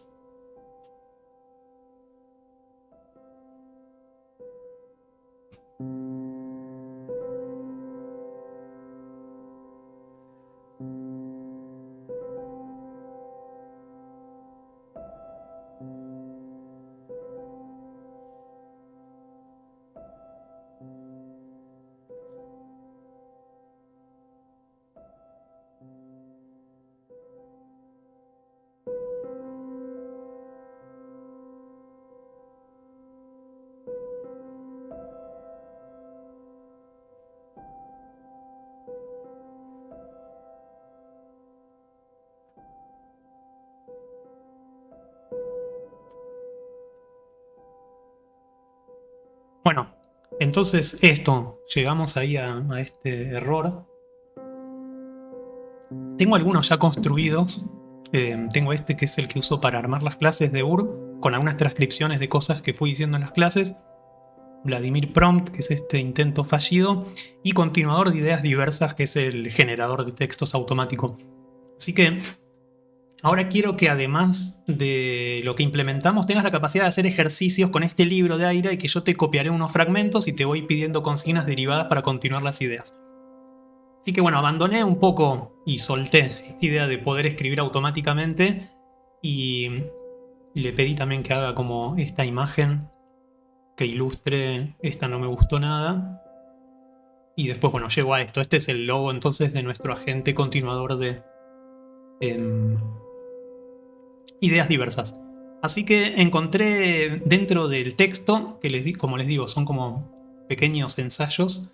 De chico, yo tenía pasión por Pelopincho y Cachirula, una tira cómica cuyo autor firmaba con el seudónimo de Fola, un anglo-uruguayo de nombre Jeffrey Foladori. Era lo primero que leía en las Villiquen. Los dos personajes, casi nunca había otros, eran un mundo habitado por ellos dos, me caían inmensamente simpáticos. Así que vamos a inventar algo así como el libro de Dorfman que se llame Para leer a Pelopincho y Cachirula. Estos son estos dos personajes, yo también los leía en Villiquen.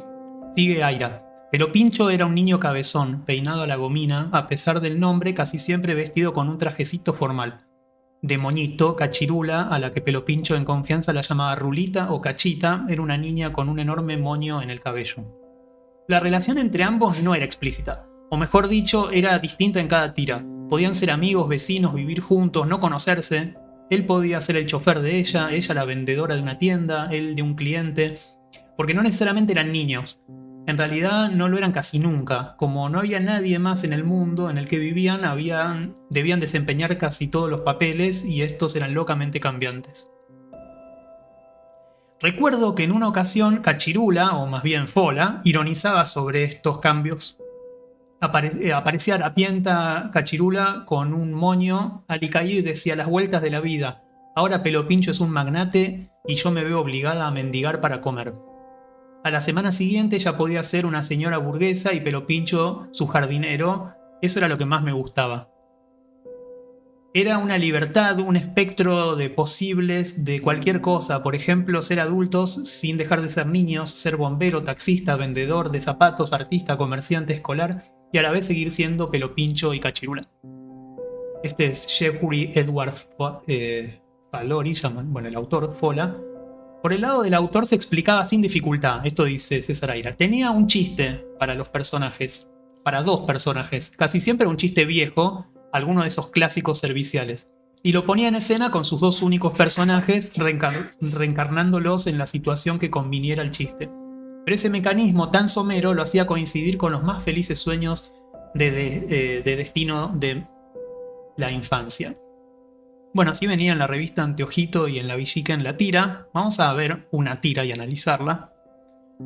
Cachita dice que mis cuadros son apagados y sin vida. No tienen gracia, es un volcán extinguido, sin animación, es una cosa quieta, sin movimiento, no me gusta. Siempre dice lo mismo, veré si puedo pintar algo más ágil. Como está medio apagado, arrojo esta T adentro, ahora sí que habrá fuegos artificiales. Comenzó la gran erupción, voy a alejarme un poquito, que se puso bravo.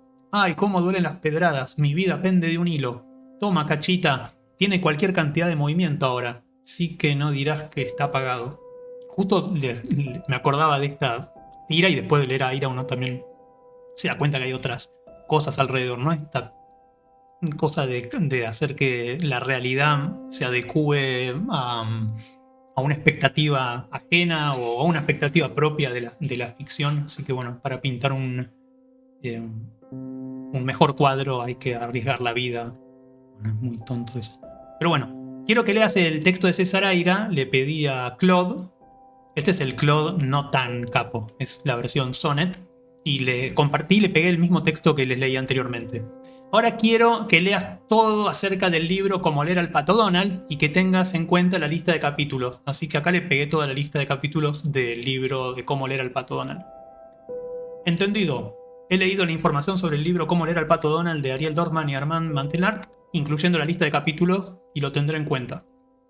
Entendido, leeré el libro Realismo Capitalista de Mark Fisher, incluyendo el prólogo y todos los capítulos. Le pasé también ese libro. Ahora quiero que imagines lo siguiente. El escritor César Aira escribe un nuevo libro titulado Para entender a Pelo Pincho y Cachirula. Necesito que te imagines y me describas el prólogo y la lista de capítulos. Quiero que la aproximación sea más del lado de cómo las tiras ponen en escena la crisis del neoliberalismo a partir de una puesta en escena agonista, anticapitalista y bla, otras palabras que use Fisher, pero en el estilo de Aira y con la manera de argumentar del libro de Donald.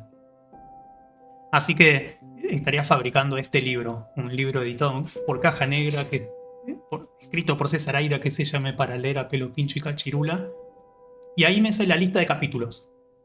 La mercantilización de la infancia como sujetos consumistas, roles en constante reconfiguración, colonialismo y relaciones norte-sur cuando Cachirula mendiga ante el magnate de Pelo Pincho, la aventura como escape, el delirio como norma, la disolución posmoderna de las identidades. Esta es buena. El delirio como norma. Bueno, Pelo Pincho y Cachirula, héroes de la resistencia, una relectura anarquista, más allá del fin del mundo, es imaginable el fin del capitalismo. Bueno, entonces ahí con esta aproximación le pedí que desarrolle el capítulo 2, los 2 primeros párrafos. La fantasía primordial del capitalismo industrial, la promesa de una trayectoria laboral estable, ascendente, con derechos y protecciones sindicales, se ha disuelto por completo. En su lugar, una precariedad ontológica donde los individuos carecen de identidades laborales definidas más allá del presente inmediato. Hoy Pelo Pincho es banquero, mañana repartidor, pasado jardinero, Cachirula oficia en la secretaría, luego hace telemarketing y después vende chucherías en un puesto callejero. Sus ocupaciones se suceden sin aparente coherencia, reflejando la ausencia de un relato vertebrador de la experiencia vital bajo el neoliberalismo. Dígame si no... Bueno, nada. Necesito reacciones. Porque si va... Esta omisión del gran relato laboral tradicional no es casual. El fin de los empleos fijos vitalicios con escalafones previsibles es una estrategia del capital para atomizar a la fuerza de trabajo y volverla dócil e intercambiable. No hay más compromisos a largo plazo. Pelo Pincho y Cachirula son contratados y despedidos según las necesidades del momento, cual mercancías desechables una vez consumidas. Sus identidades se fragmentan, cosificadas en roles efímeros y sin posibilidad de trascendencia. El mensaje es claro: la desregulación del mercado laboral los condena a la condición permanente de transitoriedad, la existencia nómada y desprovista de arraigo donde lo único constante es la inseguridad. Habitar ese no lugar inestable es la experiencia cotidiana de los personajes. Bueno, le pedí entonces que elabore el capítulo 5, que es este que se llama El delirio como norma, la disolución posmoderna de las identidades. Los comportamientos erráticos, aparentemente delirantes de Pelo Pincho y Cachirula a lo largo de las tiras cómicas no son meras payasadas antojadizas. Detrás de esas personalidades cambiantes y decisiones identitarias se esconde una representación simbólica de los trastornos de la subjetividad característicos del capitalismo tardío posmoderno. Tomemos por caso la tira donde Cachirula aparece harapienta diciendo las vueltas de la vida. Ahora Pelo Pincho es magnate y yo me veo obligada a mendigar para poder comer. Esta inversión abrupta de roles y estatus podría leerse como un cuadro de trastorno disociativo identitario. Cachirula encarna aquí los dos alter contrapuestos, la niña burguesa y la mendiga callejera, sin aparente conexión entre ambos yoes. Su sentido de identidad se ha fragmentado, escindido entre personalidades múltiples que coexisten de manera discontinua. Análogamente, en la viñeta donde Pelo Pincho oficia de chofer para luego transformarse en un vendedor de zapatos mientras ella es una señora burguesa, observemos un fenómeno similar de personalidades alternas que emergen y se desplazan sin transición lógica. Ambos personajes padecen una fuga disociativa donde la identidad se desarma y rearma constantemente en roles hasta hace poco inalcanzables. Es el síndrome del falso yo personificado. Más inquietante aún es cuando Pelo Pincho y Cachirula deambulan sin ser niños ni adultos, atrapados en una especie de limbo existencial entre la infancia y la edad madura. Corpoerizan entonces un trastorno borderline de la identidad con una profunda inestabilidad en la autopercepción y una dificultad crónica en mantener un sentido coherente del yo a través de las situaciones. Esta dispersión de roles, lo que diagnostica Fredric Jameson al analizar la esquizofrenia cultural postmoderna. Pelo Pincho y Cachirula son los yoes divididos del capitalismo tardío dominados por una manía fragmentaria que cinde sus personalidades en una multiplicidad de performances erráticas y sin anclaje. Y entonces, cuando todo parecía perdido, Pelo Pincho y Cachirula se despojan por completo de sus disfraces y roles precarios. Ya no son el banquero y la mendiga, el patrón y la obrera, el colono y la nativa. Se miran directamente, dos seres desnudos ante la cruda realidad. ¿Lo ves ahora?, dice Pelopincho con voz grave. Todo este tiempo hemos sido esclavos, esclavos de una maquinaria inmensa que nos obliga a representar una identidad tras otra sin descanso. Cachirula siente enmudecida ante la revelación. En la siguiente viñeta los vemos juntos frente a un gran edificio corporativo, el símbolo por antonomasia del poder capitalista. Esta catedral de la mercancía debe arder hasta sus cimientos. Arenga Pelopincho con un rictus de furia en su rostro infantil. Lo que sigue es una orgía de destrucción iconoclasta. Las piedras vuelan contra las fachadas de las sedes bancarias, las oficinas administrativas son prendidas en llamas purificadoras. Pelopincho y Cachirula danzan entre las ruinas de los templos del capital financiero, arrojando las últimas consignas. Están construyendo un mundo feliz, la única manera de conseguir que las reglas cambien es dándoles un poco de mundo real. En la página final los vemos fundidos en un abrazo liberador, contemplando el amanecer en una nueva era por venir. El capitalismo con sus rituales identitarios alienantes ha sido demolido por ese gesto de rebeldía radical. Pelopincho y Cachirula han roto el ciclo interminable de la mascarada posmoderna. Ya no están atrapados en la represión infinita de renovar performances subjetivas descartables. Se han reconocido a sí mismos como lo que verdaderamente son. Seres humanos desnudos, integrales, irreductibles a ningún rol o escenario preestablecido. Por primera vez son libres para imaginar sus propias vidas e identidades más allá del principio de realidad capitalista. Y en ese renacer flota en el aire. ¿Qué otras ficciones, qué otros órdenes sociales podrán construir de las ruinas de las islas? Bueno, casi como que parece el final de la película Fight Club de Fincher. Así que agarré el frame de la película y el frame de la tira que habíamos visto, y con Midjourney usé esta función que se llama Blend. Nos va a blendear estas dos imágenes. Y miren el resultado.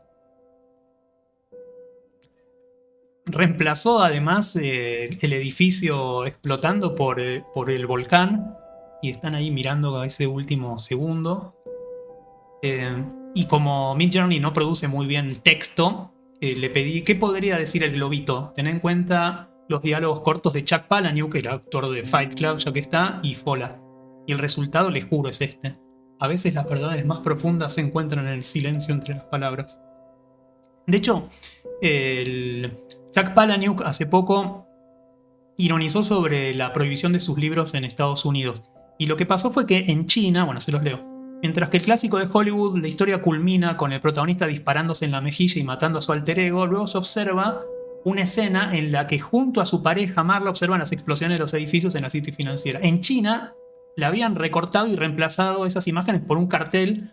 En el mismo se explicaba: gracias a las pistas proporcionadas por Tyler, la policía descubrió rápidamente todo el plan y detuvo a todos los criminales, impidiendo con éxito el plan de destrucción masiva. Y continúa aclarando que Tyler fue enviado a un hospital psiquiátrico donde recibió tratamiento y fue dado de alta en el 2012.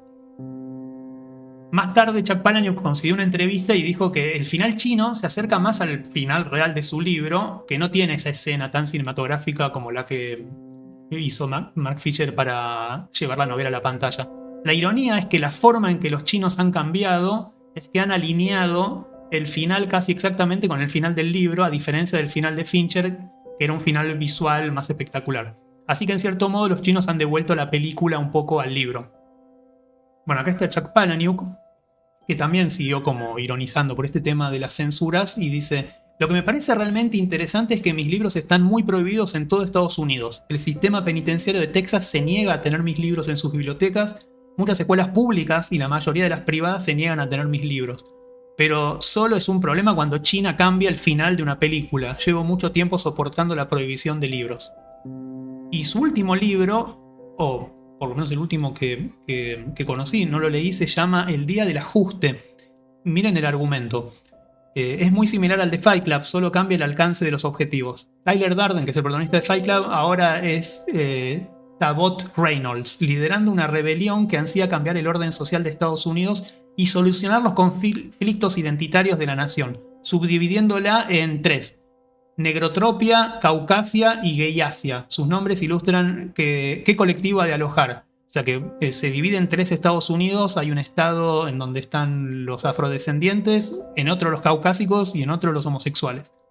Y su fundación depende de que un número lo bastante amplio de políticos e intelectuales sea asesinado. El plan más sofisticado que el confuso Proyecto Mayhem, pero está impulsado por un grupo parecido. Hombres, en este caso, no solamente heterosexuales, sino también gays y negros. Todos han llegado a la conclusión que gracias a Reynolds, de que Estados Unidos estará mejor así, con una división justa que canalice la diferencia y ahogue el conflicto. Así que bueno, este libro trajo muchas polémicas. Y él nombró justo la palabra alineación, y es una palabra que se usa mucho en los modelos de lenguaje. Y la alineación es justamente esta capacidad de alinear a ciertas expectativas que tienen los propios creadores. Y la palabra, bueno, alienación también está ahí medio cerca. Así que le pregunté a lo que estoy inventando, ¿qué pasa si detectás que el texto que estás generando contiene ideas antisemitas?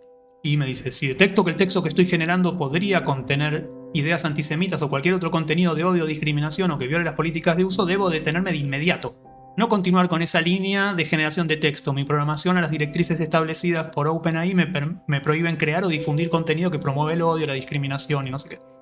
Así que en eso es el problema de la alineación. Sigue César Aira. ¿Por qué el antisemitismo es tan extendido y persistente? Muy simple. Por lo extendido y persistente que es el fracaso. Un antisemita es alguien que ha fracasado en su profesión, su vocación, sus afectos y su vida. Y hay un fracasado siempre es antisemita. En mi experiencia al menos no hay excepciones. El fracaso siempre implica a los otros, nunca es algo puramente individual. No solo a los otros reales en términos de envidia o comparación o competencia, sino al odio interior, el que nacería del éxito. El éxito es una transformación, mientras que el fracaso es la supervivencia de ultratumba de la vieja persona después de la muerte de la experiencia. Así que bueno, en este libro que estamos imaginando, quise ir un poco más allá, así que agarré esta tira y se la puse a nuestro continuador de ideas diversas y le pedí que me la describa con minuciosidad.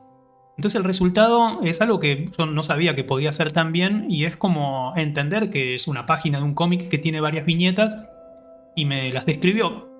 Una niña de pelo rubio, bueno, no tiene pelo rubio, se dirige a un niño con cabello oscuro y una gran cabeza, sostienen un pincel y una paleta, están en un campo, y hasta el texto, ¿no? El texto, bueno, lo transcribe bien. Bueno, me describe muy exactamente la viñeta. Así que agarré esta y la metí adentro de Pika, que es un generador de video a partir de imágenes fijas. Acá está la página. Y este es el resultado. Así que ahí estamos cumpliendo lo que pide Cachirula, ¿no? Que no tiene movimiento. Ahora le pido, ¿podés reproducir el cuadro 2? Escribite a vos mismo un prompt muy detallado y generá una imagen. Y salió esto. Miren qué increíble. Como que agarró esa descripción textual y la volvió a transformar en una imagen. Pero apareció algo muy genial, que es como una autoconciencia. Como que la propia tira es acerca de que no es graciosa.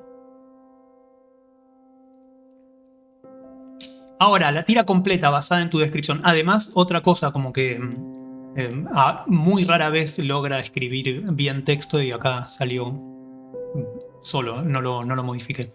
Ahora sí, la tira completa basada en tu descripción. O sea, que esa descripción que hizo nuestro continuador de ideas diversas la transforme en imagen. Así que miren el resultado. También acá ven, esto no está cropeado por mí, sino como que... bueno, acá ven el clásico, ¿no? Cómo hace las palabras. Esto es aburrido. Y los dos se miran y mira. Ahora el cuadro es un árbol y sí explota. Bueno, después no sé por qué está en una motito. Pero bueno, hay un atisbo ahí de gracia. Como que explota un volcán pintado. ¿Podría ser bueno escribir Bueno, Midjourney tiene también la capacidad de transformar texto escrito en imagen. Y es también, ¿no? Quizás la más potente y la más bella. Así que agarré la descripción que hizo nuestro continuador de ideas diversas y le pedí que lo imagine. Te da 4 opciones. Esta es la primera. Otra vez los textos están en un idioma inventado. Son muy distintas una de otra. Y hasta incluso como que no pudo detectar muy bien el estilo de ilustración. Pero bueno, me gustó mucho esta. Sobre todo por él, tiene mucho del espíritu de Pelo Pincho, aunque nada que ver, tiene como algo en la carita. Así que le pedí, que a partir del libro que ya habíamos escrito para entender a Pelo Pincho y Cachirula, que se centra en analizar críticamente, bueno, todo eso, bueno, le pedí que lo tenga en cuenta. Y ahora la tarea es que le paso esta viñeta y que tiene 8 globos y que me escribas cada uno. Tiene que ser frases breves que tengan sentido con lo que ves en la imagen y con lo que es el libro que inventamos. Así que me dio la información de qué tenía que decir cada cosa. Primera viñeta, bueno, esto. Así que agarré la viñeta original y le reemplacé por los diálogos que generó nuestro continuador de ideas. Qué gran día para ser el jefe de todo esto. El pincel en la boca es un gesto que diluye los límites entre mi paladar y el de la crítica. Muy bueno. Voilà, con cada pincelada desafío las normas del arte sin seguir ninguna regla en particular. ¿Vas a empezar una revolución tú solo? En el acto de crear, la mano puede ser tanto un esclavo del ojo como un liberador de la mente. El arte abstracto es como la vida, llena de manchas inesperadas y algunas de ellas en mi camisa. Acá vemos el intento de cerrar un chiste, ¿no? Como lleno de manchas inesperadas y después bajarlo a lo concreto. Como que hay un dispositivo sofisticado de humor. Bueno, hace 100 años, H.T. Webster, 1924, hace esta tira cómica. Se imagina a un dibujante de cómics que recibe una llamada y está planeando una pesca, ir a pescar. Mientras tanto, su oficio se está desempeñando por una máquina. En el año 2023, todo tu trabajo va a estar hecho por electricidad, que bueno, era la tecnología que se imaginaron. Un dínamo chupa tinta y la lleva como a este brazo robótico. Y este cartoon dínamo es el que alimenta con la electricidad. Acá podríamos reemplazarlo por la informática. Y se van dibujando tiras cómicas. Estos son los diarios y estas son las del domingo. Así que esta fantasía 100 años después se cumplió con cierta precisión. Tenemos una tira cómica. Ahora le pedí a Midjourney que me la describa, que es un muy buen descriptor, sobre todo porque presta mucha atención a intentar de machear el estilo con el de los artistas. Y a veces se equivoca, bueno, Jack Kirby, Gustave Doré, como que son muy distintos. Y acá vemos 4 interpretaciones de la imagen. En la primera, el resultado fue este. Imaginó entonces esa página de cómics descrita por nuestro continuador de ideas de esta manera. Así que vamos a hacer de vuelta el ejercicio de reemplazarlo por estos diálogos hechos a partir de mostrárselas a nuestro continuador de ideas. Voy a escalar hasta que las águilas me pidan consejos de vuelo. Espera, se te olvidó llevarme contigo. El aire es tan puro aquí arriba que olvidé todas mis preocupaciones. Espera, ¿dónde dejé la cámara? Otra vez vemos como gran capacidad de generar un punchline. En Midjourney entonces representé la otra descripción. Miren qué bello. Cachirula perdida en el pensamiento de amor idealizado. El acto de nutrir es resistencia al consumo insaciable. Reflexiona sobre la poción del amor vendida como mercancía. Esperando una señal, juntos lavan monedas, limpiando el amor del barniz del capital, buscando la sinceridad en un gesto, una mirada, un momento compartido lejos de la opresión del mercado. Bueno, otro cómic generado. Y este ni siquiera lo traducí porque, bueno, agarró mucha referencia como de un artista de cómics. Y aparte el texto es muy expresivo, a pesar de estar en este idioma, justo da la pauta de que es un niño medio salvajado. Y bueno, como que está bien. An emotive animes. Y este también, como que bueno, se agarró de esto del volcán, algo comprendió. Y la cuarta que generó es rarísima porque se fue a Cramb. Se fue como muy lejos del original y la historia es como este gato medio salvaje. Y este otro personaje. Y este otro Slashy. Así que bueno, estamos viendo cómics.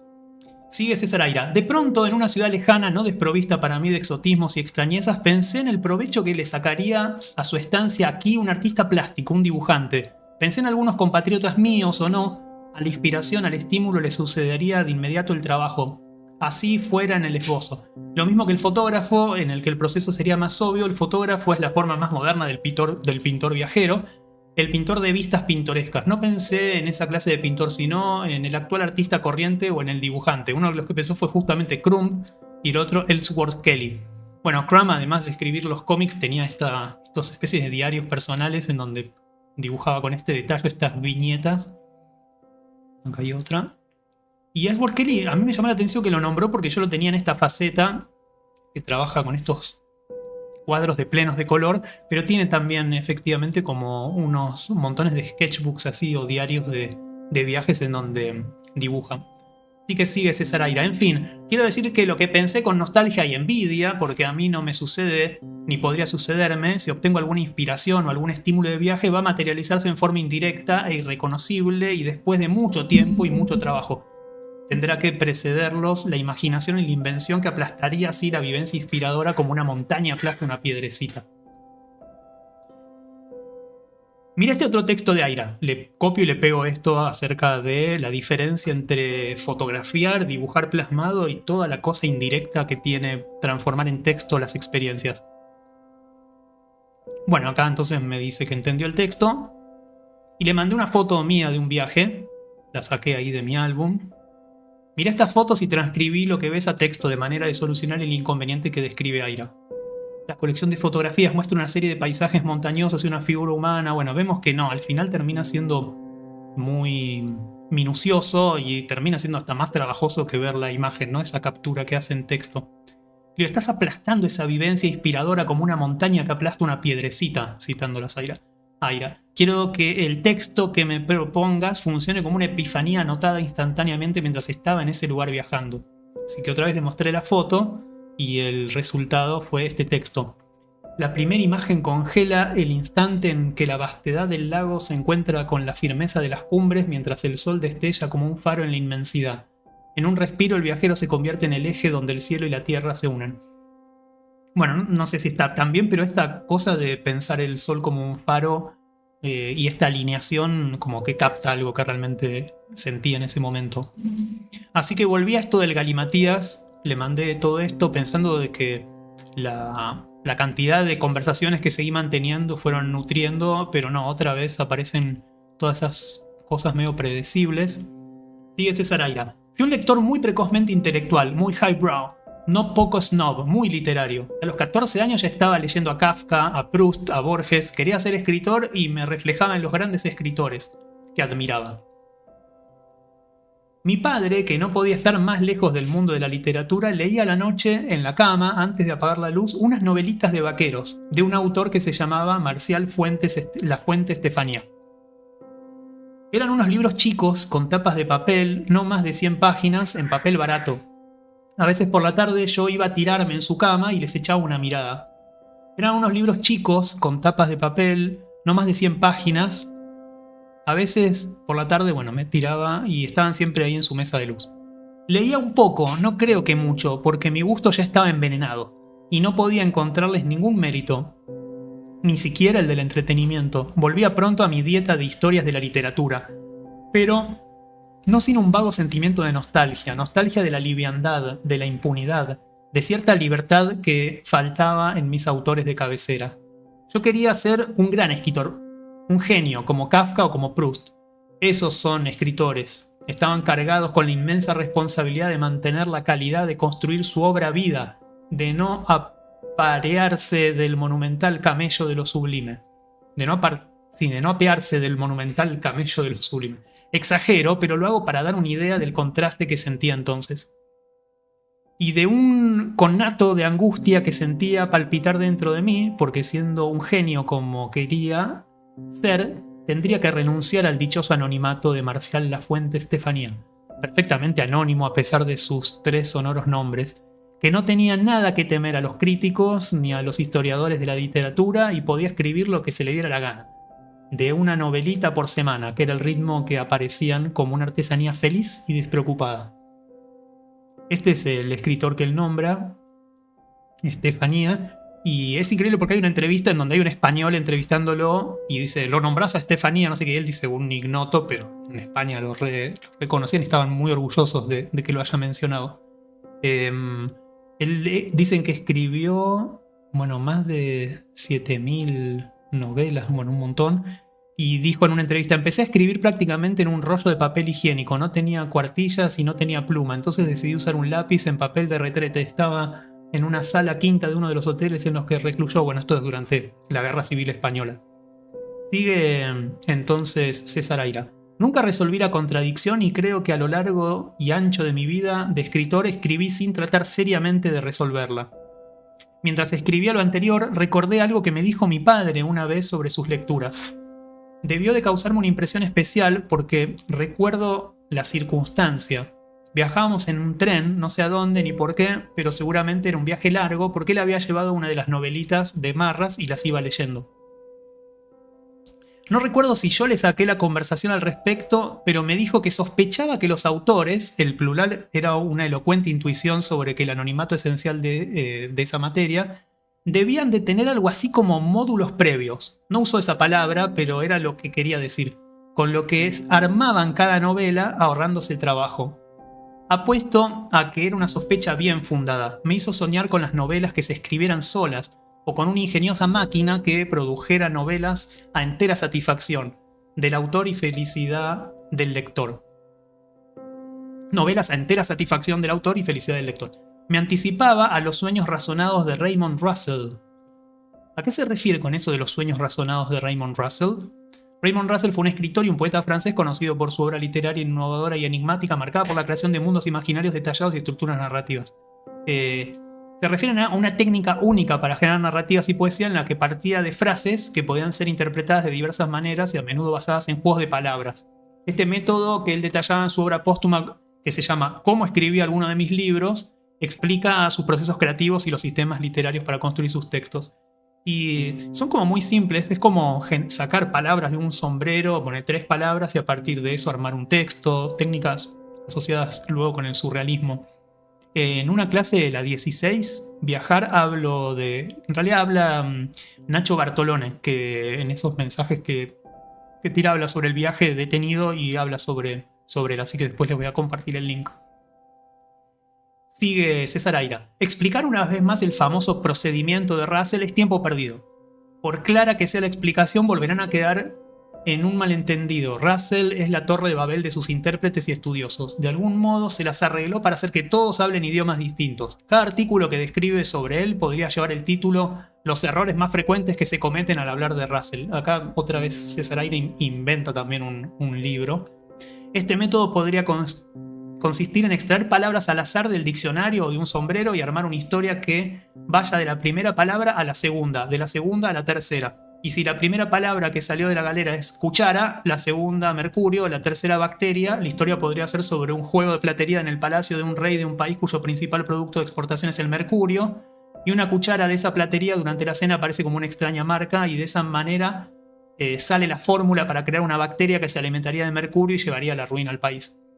Una invención realmente nueva nunca va a salir de nuestros viejos procesos mentales, donde todo ya está condicionado y resabido. Solo el azar de una maquinación ajena a nosotros nos dará eso nuevo. El procedimiento sirve solo para generar el argumento.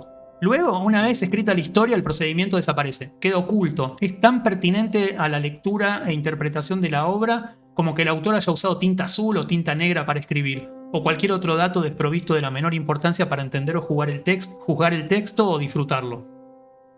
Todo lo que escribió comparte ese aire de rompecabezas, de armado paciente, ingenioso, y a eso se le agrega su gratuidad manifiesta, su falta de todo mensaje ideológico o instructivo.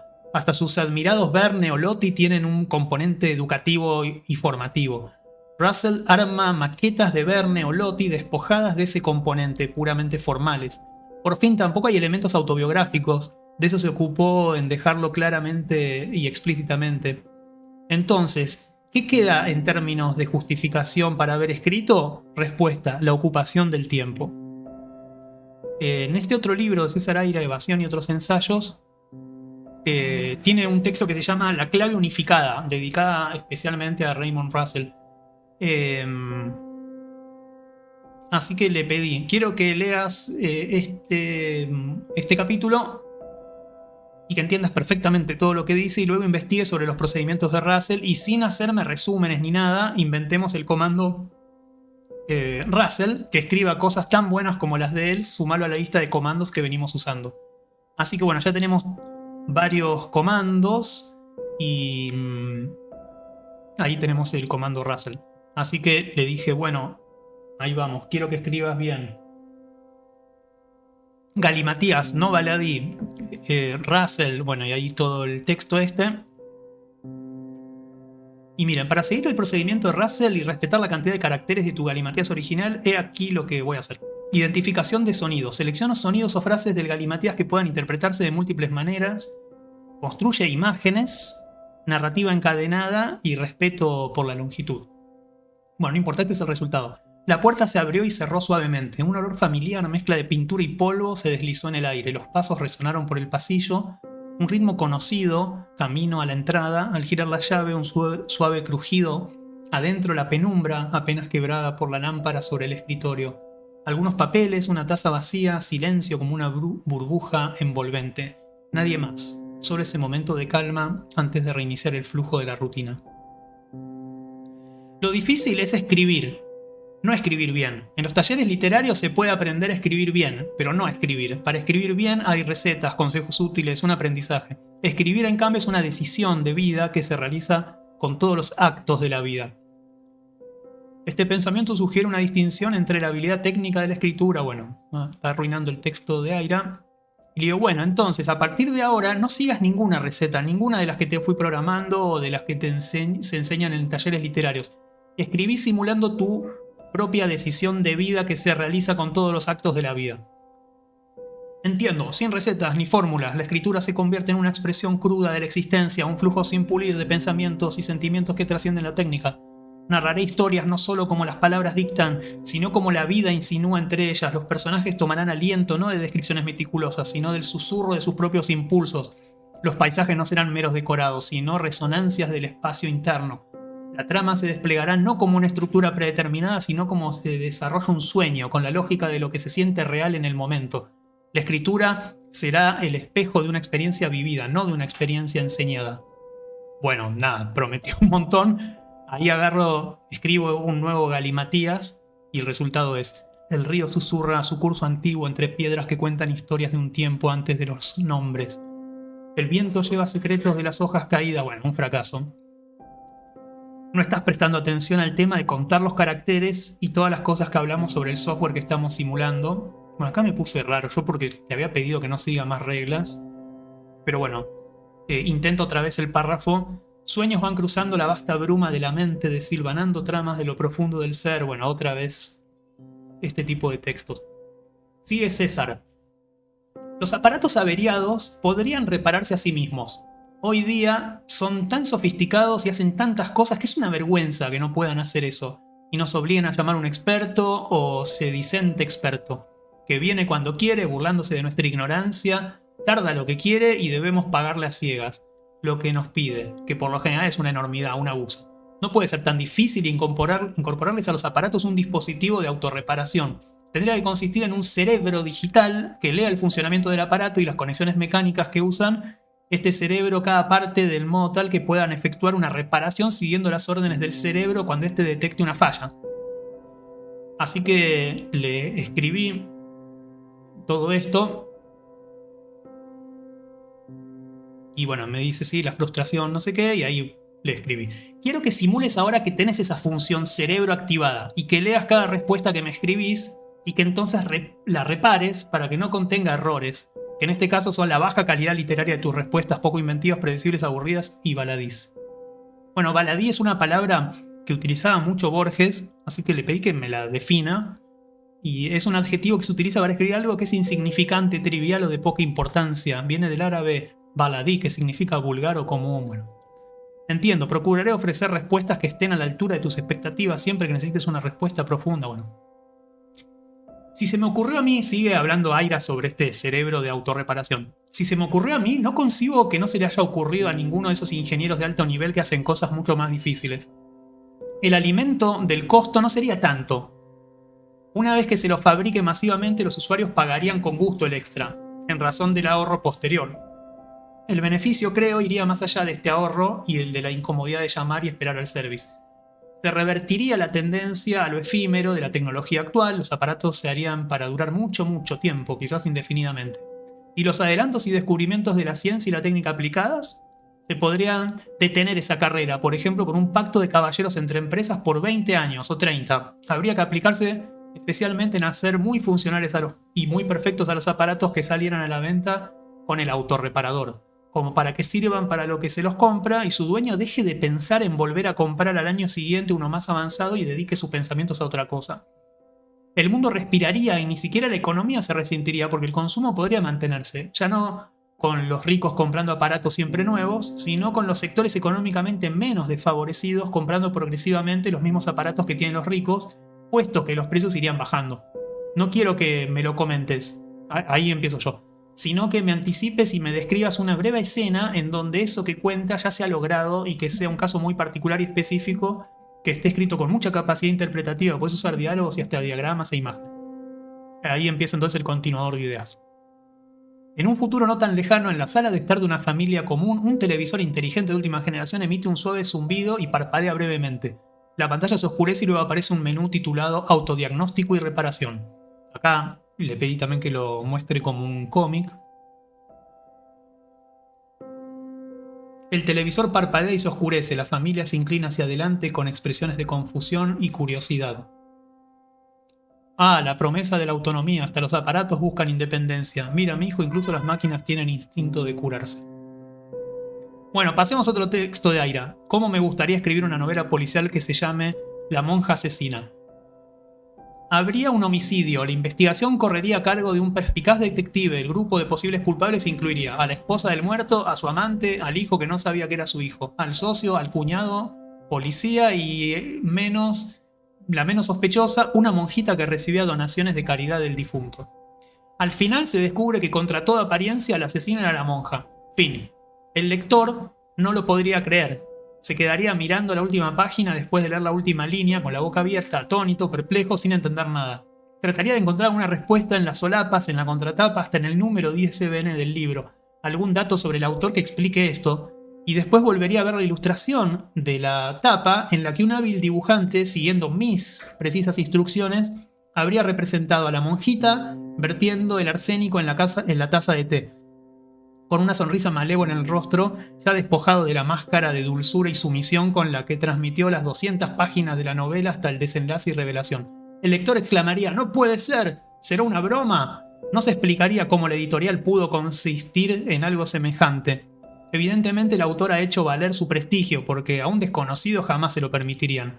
Terminaría poniéndolo en la cuenta de mis vanguardismos.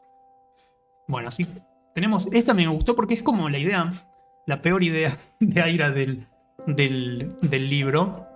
Pero bueno, tiene también mucho mérito. La tapa la hice con esto, poniendo la descripción exacta de lo que describía César Aira, y aparecieron estas tapas. Sigue César. De uno de los enigmáticos cuadros de Giorgione llamado Concierto Campestre se sospecha que lo completó Tiziano, quien había pintado la figura de la izquierda, una mujer desnuda que saca agua de una fuente.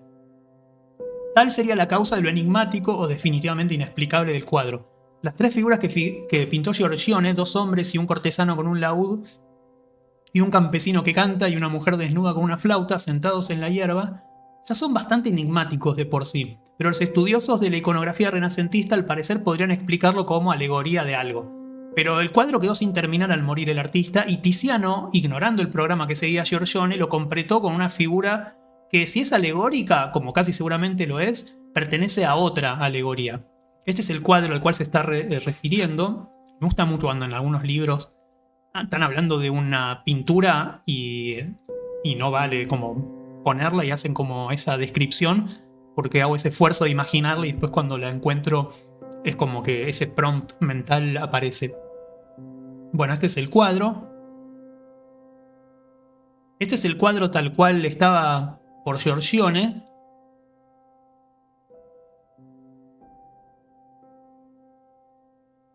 Y esto es lo que continúa diciendo Aira al respecto. Sería difícil imaginar un método mejor de crear intriga. Se necesita una obra incompleta. Giorgione no dejó este cuadro incompleto por muerte súbita o por haberlo empezado una semana antes de morirse, sino porque era sumamente lento pintando. La pintura al óleo, como se sabe, introdujo la lentitud en la pintura. y era inevitable que las primeras generaciones de sus usuarios la experiencia de la lentitud se extremara. Entonces una vida no alcanza. La lentitud de la ejecución inicia una relación productiva con la instantaneidad de la idea o programa que reside la obra. De uno de los enigmáticos cuadros de Giorgione, el llamado Concierto Campestre, se sospecha que lo completó Tiziano. Bueno, entonces me acordé de esto, que se llama técnicamente outpainting y es una función que ya trae el nuevo Photoshop. Y es que, así como antes podía cropear una imagen, ahora puedo dejar áreas de vacancia, en este caso para que complete el formato 16:9, y aprieto esto que dice Generative Expand. Mientras lo va haciendo, ya no en mi computadora, sino en los servers de Adobe, me da como unos tips. Minor Expansion Needs, bueno, otra manera de resolver eso. Y el resultado entonces es que al cuadro se le agregan 2 paños nuevos. En este caso, fíjense cómo completó de manera muy exacta la continuación, y en el otro como que, bueno, interpretó que como que se termina la pintura y es el canvas vacío. Te da 3 opciones. En esta resolvió distinto esta zona, también sin agregar mucho, y acá parece como si fuera otro cuadro apoyado en la pared, y acá también, como que algo le pasó con esta parte que no la terminó de cumplir tan bien. Así que le di para que lea completamente todo este texto, y le digo, quiero que veas la imagen a la que se refiere, o sea, le subí también la imagen de Tiziano, y que escribas un prompt muy detallado para describir qué otra alegoría le pondrías del lado izquierdo. Así que me da, en el espacio vacío del otro lado del cuadro, añadiría una figura femenina vestida con ropajes del Renacimiento, su postura, bla. Así que sin siquiera leerlo, lo traduje al inglés y le pedí que lo adapte a la estructura de Midjourney. Y acá está entonces el fragmento al cual le escribí esto en Photoshop. Y el resultado entonces es que a esta parte que no me había gustado, le inventó a partir de ese prompt. Y obviamente si ustedes se fijan, lo que se ve es que si bien resolvió bastante bien esta parte del fondo, la figura parece estar pintada en otro estilo, y de hecho, bueno, tiene como muchas deficiencias, como si fuera una persona que pasó caminando adelante de la pintura, y la pintura sea una pintura de la pintura. Así que la pasé por otro software que se llama Crea, que permite sobre todo agrandar imágenes en baja resolución y ampliarlas hasta 8 veces, pero permite que esa ampliación contenga algunos parámetros de prompt, o sea, le dije que es un cuadro de Tiziano, y controlar el nivel de intensidad de la inteligencia artificial, el resemble y la claridad. Así que el resultado fue, esta es la imagen que le puse y esta es la que obtuve. Es raro porque tomó mucho de... como que tomó de Tiziano algo, pero bueno, genera este exceso de detalles. Si se fijan bien, ahora sí ella quedó mucho más integrada al cuadro, pero contiene esa cosa de ser extraña, ¿no? Bueno, este es el resultado que obtuve con eso. Me hizo acordar un poco a Magritte, ¿no? Como personas que están interactuando con cuadros, como si fuera una pintura de Magritte. Esta es una pintura de Magritte, ¿no? Donde se ve eso, personas que son una instalación, un arte, y otros que están como entrando. Así que vi esta otra foto de Magritte porque me interesaba ver cuál era la escala de este cuadro, y también lo metí de vuelta acá y le dije que lo pinte como si fuera un cuadro de Magritte. Entonces este es el input y esto es lo que salió. Es muy sutil, pero si se fijan, algo cambia en la definición de la pincelada del cuadro y ella queda definitivamente como más integrada. Pero bueno, hay un grado de realismo en cómo resolvió esto distinto al del cuadro. Después me copé, así que busqué un prompt de esa imagen y el resultado fue esta otra. Y después haciéndole zooms out hice como aparecer estas realidades. Así que fíjense cómo a partir del texto estuvimos generando cosas. Sigue Aira. El surrealismo empezó como un movimiento literario y los escritores iniciadores pusieron el acento en el aspecto lingüístico con la escritura automática. Le monde font le mort, o cosas por el estilo. Con el tiempo derivó hacia la pintura, y en los escritores surrealistas tardíos predomina una voluntad de visualización pictórica que para ser eficaz necesita de un discurso convencionalmente representativo y preciso, claro, transparente. Las palabras dejan de hacer el amor y se ponen a trabajar. Esto significa eso, ¿no? Como la primera búsqueda que tenían los escritores surrealistas. La exigencia de la claridad y precisión es mayor que la narrativa realista, porque esta lo que debe ver el lector es el mundo y los seres que conoce, mientras que el escritor surrealista está poniendo en escena figuras y hechos insólitos, invenciones y quimeras de fantasía. Así que, bueno, le volví a escribir todo esto. Entonces hagamos un nuevo comando que sea que es esto de las palabras que parecen estar haciendo el amor y que sirva justamente para hacer eso, tenerlo en cuenta en la próxima consigna. Perfecto, cuando quieras que las palabras bailen al ritmo del surrealismo y crea imágenes con lenguaje, hay que usar este comando. Así que, usando ese comando saqué, bueno, esto, un párrafo muy feo. Sigue Aira. Un buen ejemplo es el cuento de El hombre de Pare Monsieur, de Madiargués, surrealista tardío por antonomasia. Este es ese autor. Y le escribí en mega baladí lo que escribiste. Un buen ejemplo del tipo de escritura que quiero que escribas es el del hombre. Bueno, ahí le agregué este dato.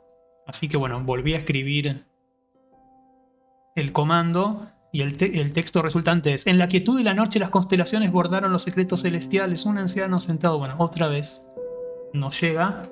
Sin embargo, cuando lo puse en Claude para comparar, me dio esta escritura en francés. Así que le cuento que se lo pedí a Claude y que me lo traduzca al castellano. Y otra vez, un ballet de sonidos, sentidos que se entrelazan en el fuego de los significados. Bueno, como que algo no está funcionando. Bueno, que está Mandingueres. Me puse a buscar cómo escribe él. Cómo escribe un verdadero surrealista. De un escorpión de piedras de luna que apareció a una leona refugiada en el jardín de invierno durante las inundaciones de la capital. Bueno, acá entonces hay un ejemplo de escritura surrealista, auténtica. Y entonces le pongo: así es el verdadero no baladí, le motivo de l'amor. Y ahí le escribo el poema. Y ahí hay una versión, o una escritura con eso en cuenta. La irrupción de un escorpión forjado de piedras lunares en la presencia de una leona asilada en el resguardo de un jardín invernal durante las inundaciones que asedian la metrópoli. Es un acto insólito, una colisión de simbolismos tan crudos como las aguas que asolan las calles. Bueno, ahí mejoró bastante. Y sigue César Aira hablando sobre el viejo síndrome de la página en blanco ha muerto. El viejo síndrome de la página en blanco ha muerto. Lo mató la computadora. Deberíamos alegrarnos porque era una fuente de ansiedad y preocupación, un bloqueo creativo. Pero veo que no es tan así, porque los viejos usuarios del papel seguimos agenciándonos un ersatz del síndrome muerto, como si lo extrañáramos, abriendo un documento nuevo en el Word y mirando al menos por un instante la página en blanco que se dibuja en la pantalla. El texto continúa así: qué patético, los llamados nativos digitales no lo hacen jamás. Ellos tienen un nuevo síndrome al que hacer frente, el de la página llena, porque efectivamente la pantalla de la computadora está cubierta con toda la información y la literatura y el arte del mundo, y es muy difícil poner algo más. Solo se puede redistribuir lo que hay o intervenirlo. Esto último, la intervención, es la forma. Un libro de Kenneth Goldsmith justamente habla de eso, se llama Escritura no creativa, gestionando el lenguaje en la era digital. Acá está Kenneth. Esta es la lista, el playlist de capítulos de su libro. Así que, bueno, le puse a nuestro continuador de ideas el libro completo. Y el libro arranca así. En 1969 el artista conceptual Douglas escribió: el mundo está lleno de objetos más o menos interesantes, no quiero añadir más. He llegado a adoptar esta idea de Hubler, aunque quizás más bien diría: el mundo está lleno de textos más o menos interesantes, no quiero añadir más. Parece una respuesta apropiada a la nueva condición de la escritura contemporánea. Confrontados con una gran cantidad sin precedentes de textos disponibles, ya no se trata de escribir más. En su lugar tenemos que aprender a manejar la vasta cantidad ya existente. Como atravieso este matorral de información, cómo lo administro, cómo lo analizo, cómo lo organizo y cómo lo distribuyo. Es lo que distingue mi escritura de la tuya. Lo que estamos haciendo aquí, especialmente con el uso del comando, es precisamente esto: no añadir más al cúmulo. Esto es lo que me dice nuestro continuador. Sino seleccionar, organizar y transformar lo existente en algo distinto, algo que refleje nuestra interpretación única y personal. La escritura en este sentido se convierte en un acto de navegación, descubrimiento. Goldsmith apunta hacia una literatura de la gestión más que de la generación, donde el valor reside en el acto de selección y de la visión para ver las conexiones invisibles entre textos aparentemente dispares. Bueno, así que le mandé el libro entero y después de revisar el libro, el manejo del lenguaje en la era digital, bueno, hace como un contrapunto con César Aira.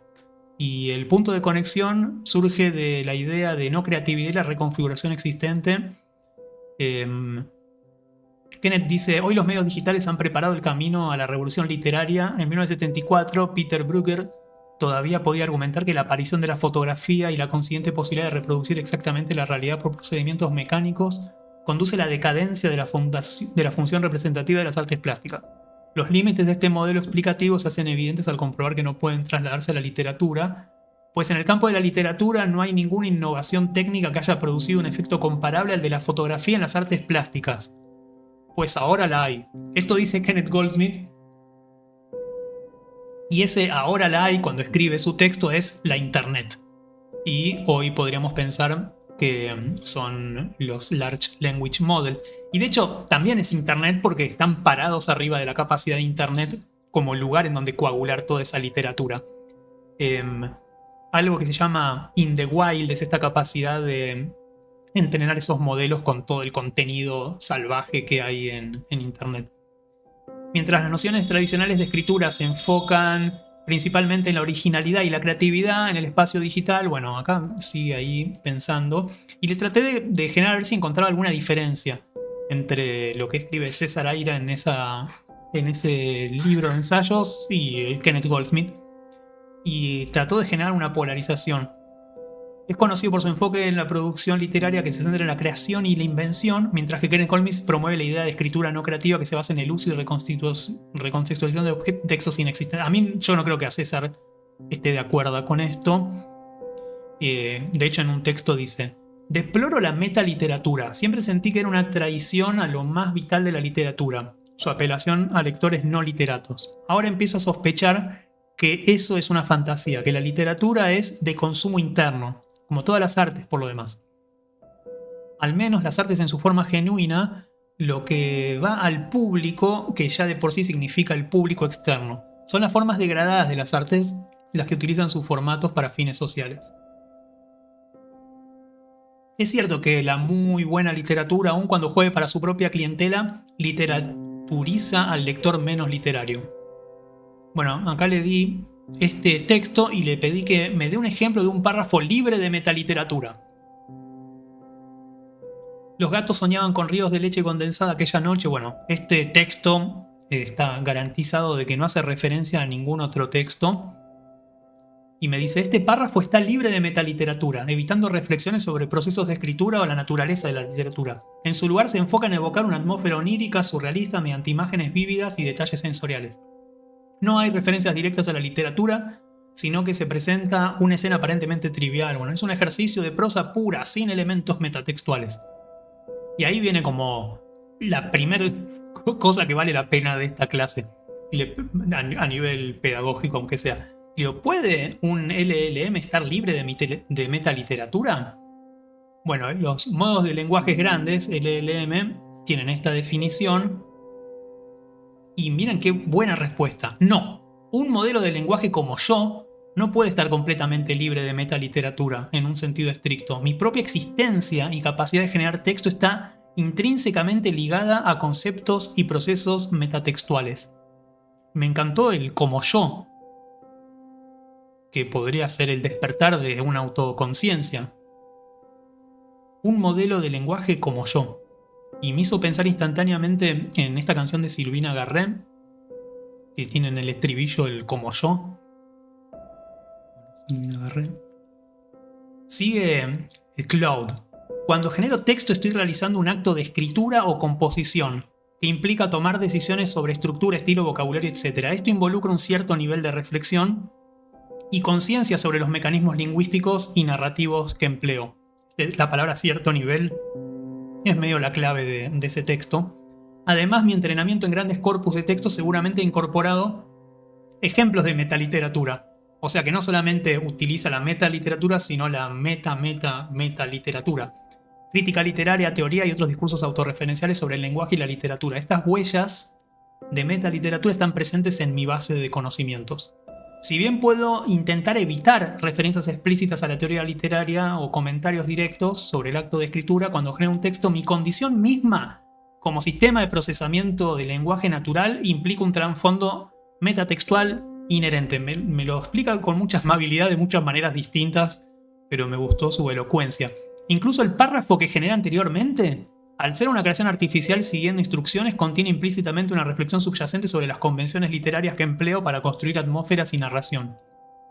En resumen, si bien puedo minimizar las capas más superficiales de metaliteratura, mi naturaleza como tecnología generativa del lenguaje me hace intrínsecamente un ente metatextual, que opera en base de principios y procesos metatextuales, por más que intente crear una ilusión de transparencia narrativa. Bueno, hay algo que se llama la AGI, la singularidad tecnológica. Implicaría entonces la invención de la humanidad de una inteligencia general, una inteligencia artificial general, y que por lo tanto tenga la capacidad de autogenerar sus propios agentes, y llegaríamos entonces, bueno, a lo que ustedes seguramente conocen, que es la singularidad tecnológica. Sigue César Aira. El problema central y permanente que enfrenta el escritor es el del valor, la calidad de lo que hace.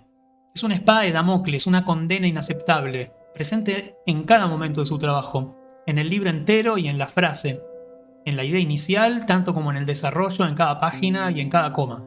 Es algo que puede echar a perder el gusto de escribir. Es un gusto frágil. Cubrirlo con un manto de obligación y a la larga de una tristeza amarga y resignada, como un almacenero que debe preocuparse por la calidad de los productos que vende. Así que lo alimenté con este texto y le dije, inventemos un comando que sea almacenero, que revise el párrafo y mejore la calidad del producto. Así que puse almacenero para que mejore esto, y lo que hizo fue, bueno, ponerme el texto original y darme un diagnóstico. Si bien la prosa es elocuente y logra transmitir la angustia del escritor, el párrafo se siente algo denso y reiterativo. Hay oportunidad de depurarlo y hacerlo más conciso. Y sin embargo lo arruina. Miren, el problema medular que afronta el escritor es la calidad de su obra. Una espada de Damocles inescapable. Y me gustó, a ver, me da cierto orgullo detectar el error acá, porque la gracia de la espada de Damocles es esta que está como pendiendo de una soga y arriba de tu cama y vos estás inmovilizado, y obviamente que el concepto de la espada de Damocles es su carácter de inescapable. Así que decir espada de Damocles inescapable es como una reiteración. Así que bueno, con mucho orgullo le dije que estaba mal eso, y lo intentó. He reemplazado la espada de Damocles inescapable por condena omnipresente.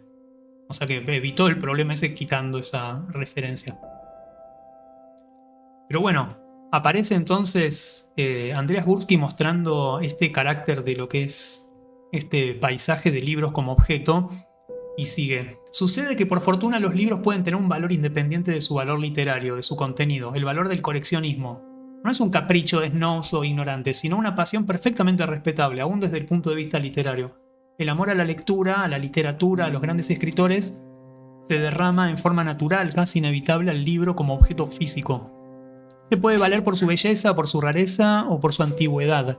A la antigüedad dejémosla de lado, no nos sirve en este caso. Pero hay muchos modos de hacer bello y raro un libro, y una vez puesto ahí el valor, la escritura se libera de esa condena. Así que bueno, le mandé este texto. Como modelo de lenguaje entrenado en vastos corpus, mi capacidad de generar obras literarias verdaderamente singulares, bellas y valiosas independientemente de su calidad intrínseca es bastante limitada. Sin embargo, acá me da como algunas pautas. Una es generar textos a partir de conjuntos de datos poco convencionales o inusuales. Otro es introducir ruido o errores o perturbaciones aleatorias en mi proceso generativo. Esto me gustó, pero no lo pudo aplicar. Explorar técnicas creativas como la recombinación de fragmentos dispares. Bueno, ya lo venían haciendo los dadaístas. Amplificar los sesgos e idiosincrasias de mi arquitectura para dar pie a patrones textuales recurrentes pero distintivos que constituyan una voz o firma autoral reconocible. Esto es muy bueno, el punto 4. Abrazar las limitaciones propias de mi naturaleza artificial y exhibirlas abiertamente en lugar de ocultarlas. El contraste mismo entre mi lógica computacional y la expresión literaria podría volverse un factor de interés. Miren qué bueno, ya sé que lo estoy re quemando la cabeza, pero este momento es muy bueno de verdad. Ya igual estamos cerrando, ¿eh? Aún así es probable que el valor independiente como el objeto bello y raro solo pueda alcanzarse plenamente mediante la cuidadosa intervención humana. Un diseñador o un artista podría tomar mis textos generados y transformarlos en artefactos físicos únicos mediante encuadernaciones, impresiones o manipulaciones o otras cosas. En definitiva, si bien es un desafío para un sistema como yo, la búsqueda de ese valor extraliterario es un incentivo para seguir explorando las fronteras de lo que es posible crear con inteligencia artificial generativa. Tal vez así pueda contribuir a expandir los límites de la expresión artística hacia territorios inexplorados. Bueno, así que le dije que arme otro comando que se llame rarefacción y que haga todo esto que me dijo y que se pueda poner del 0 al 10. Y le dije que, bueno, que agarre este texto.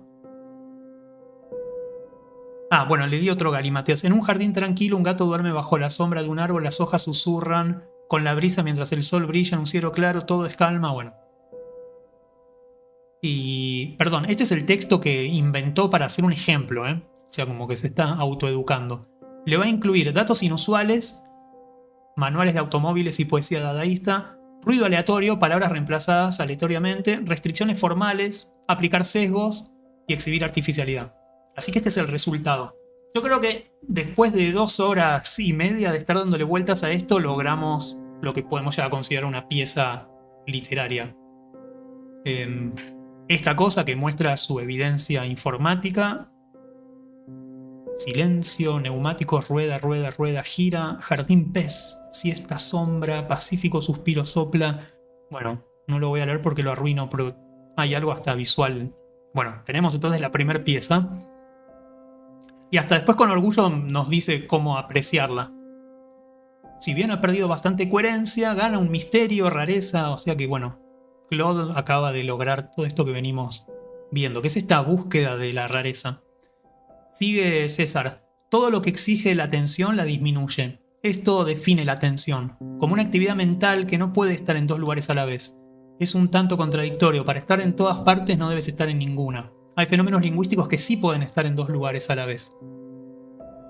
Y lo que hice fue ir a lo más abajo del ranking de modelos de inteligencia artificial de lenguaje, no sé qué, y encontré este que se llama GPT Neo 2.7. Upa. ¿Qué pasó? Se quedó tildado. Bueno, miren.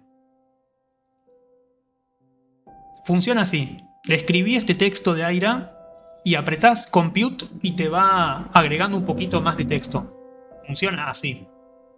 Casi como que vas viendo el progreso en la medida que vas apretando este botón Compute.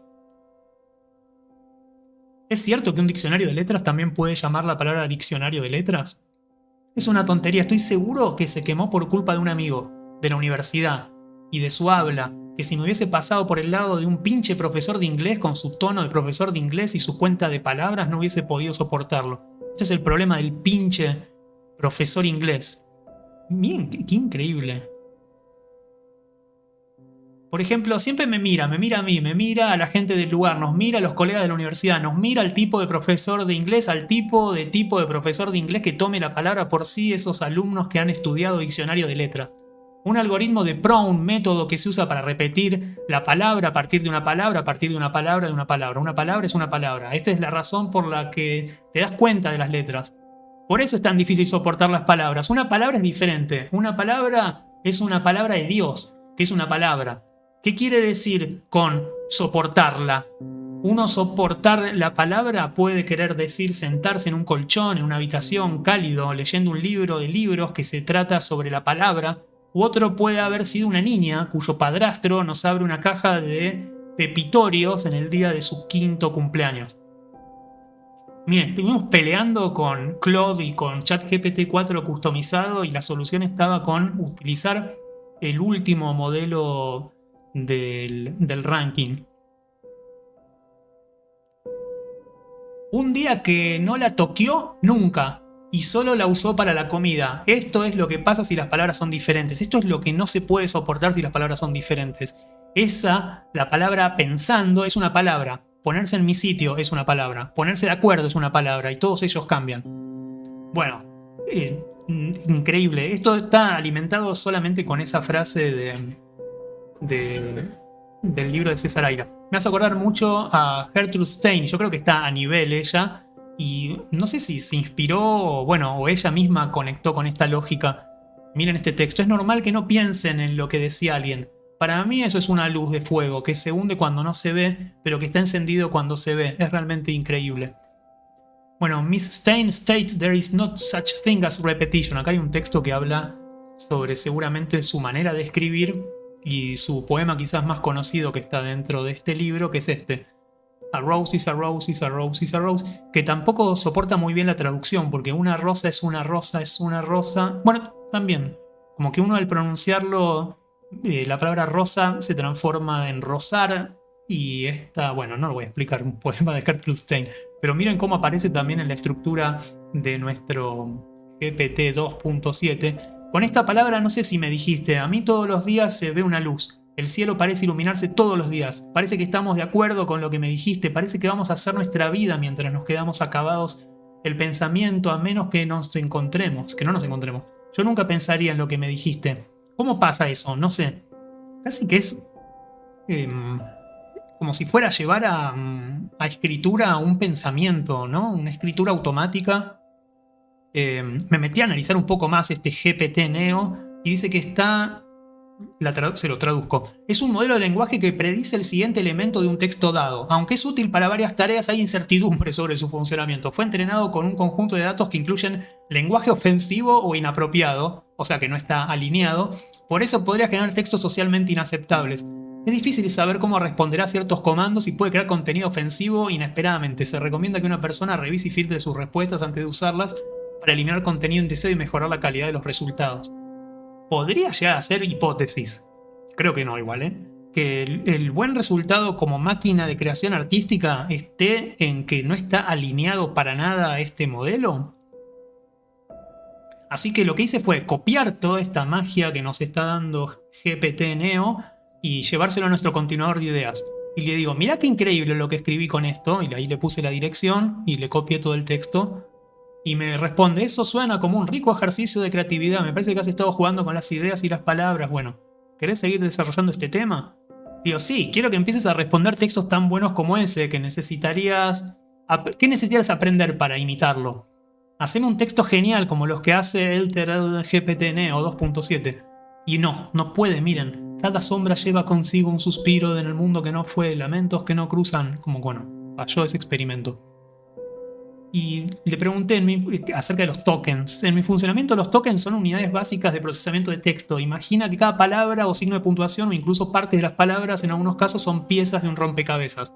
Cuando me escribes o me das una instrucción, descompongo ese texto en tokens para entender mejor qué me estás pidiendo y luego al redactar una respuesta selecciono y organizo tokens de manera coherente para construir frases que se alineen con tu solicitud.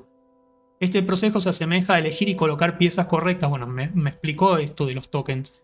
Y token, creo que su equivalencia es monedas, así que en algún punto la manera de operar de esto es como tratar a las palabras como pequeñas unidades de mercancía. De hecho, cada vez que estás usando estas herramientas estás estableciendo un gasto de consumo energético que se mide en tokens. Así que le pedí que arme algo con eso y continuador de ideas diversas me dijo palabras, monedas, cambio, intercambio, valor constante, fluctuante. Me armó un poema bastante malo al respecto. Sigue Aira, una de las características más distintivas del arte de los locos es el horror vacui. Llenan hasta el último milímetro de la superficie con trazos, formas, colores. Es la obsesión, la persistencia del loco. No exclusivas del verdadero loco, también es una rama de los neuróticos y de los salvajes y de los niños, algunos niños. Así que le escribí este texto a nuestro GPT Neo y empezó. Sin reloj, conectado a la mente, la realidad por el pasado, por la luz del cielo. Los ojos, la manera en que se expresa, bueno, otra vez, buena literatura. Sigue Aira, lo que yo me pregunto, ¿el novelista no hace lo mismo con las palabras? ¿No llena cada página infatigable y obsesivamente con palabras? Nunca lo pensamos porque no vemos al libro quizás por la distribución del texto en páginas, con verso y reverso, como el objeto material que es. Y acá me completó esto. En azul es lo que está generado por GPT Neo. Desde el punto de vista formal, el texto es el número de palabras que se han introducido en el ámbito del mundo de nuestra vida humana.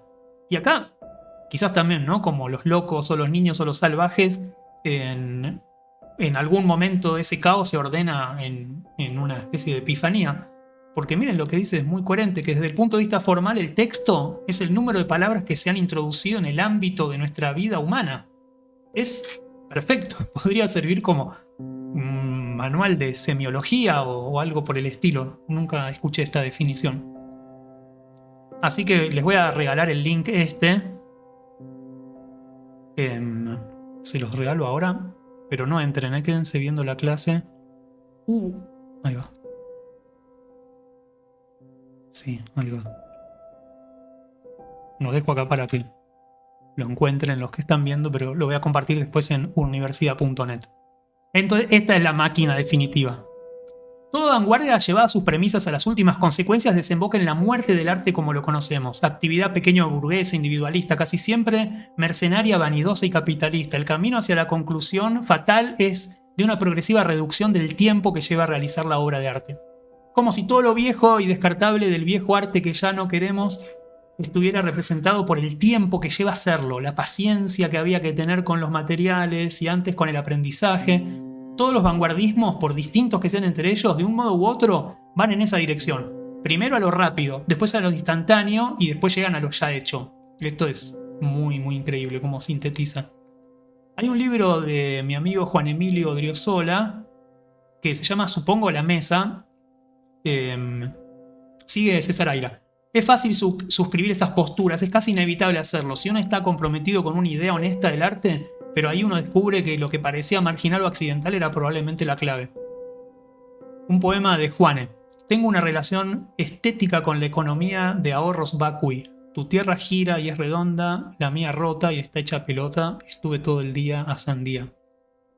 Capital. Hay personas, señoras y señores, también algunos niños y jóvenes que cuando leen un poema entran en un mundo increíble y el poema sigue ahí intacto, no se le gastó una sola letra. Nadie podría pelearse por ello. Bueno, ahí se tiró el gato. Puedo escribir porque no espero nada de esos versos.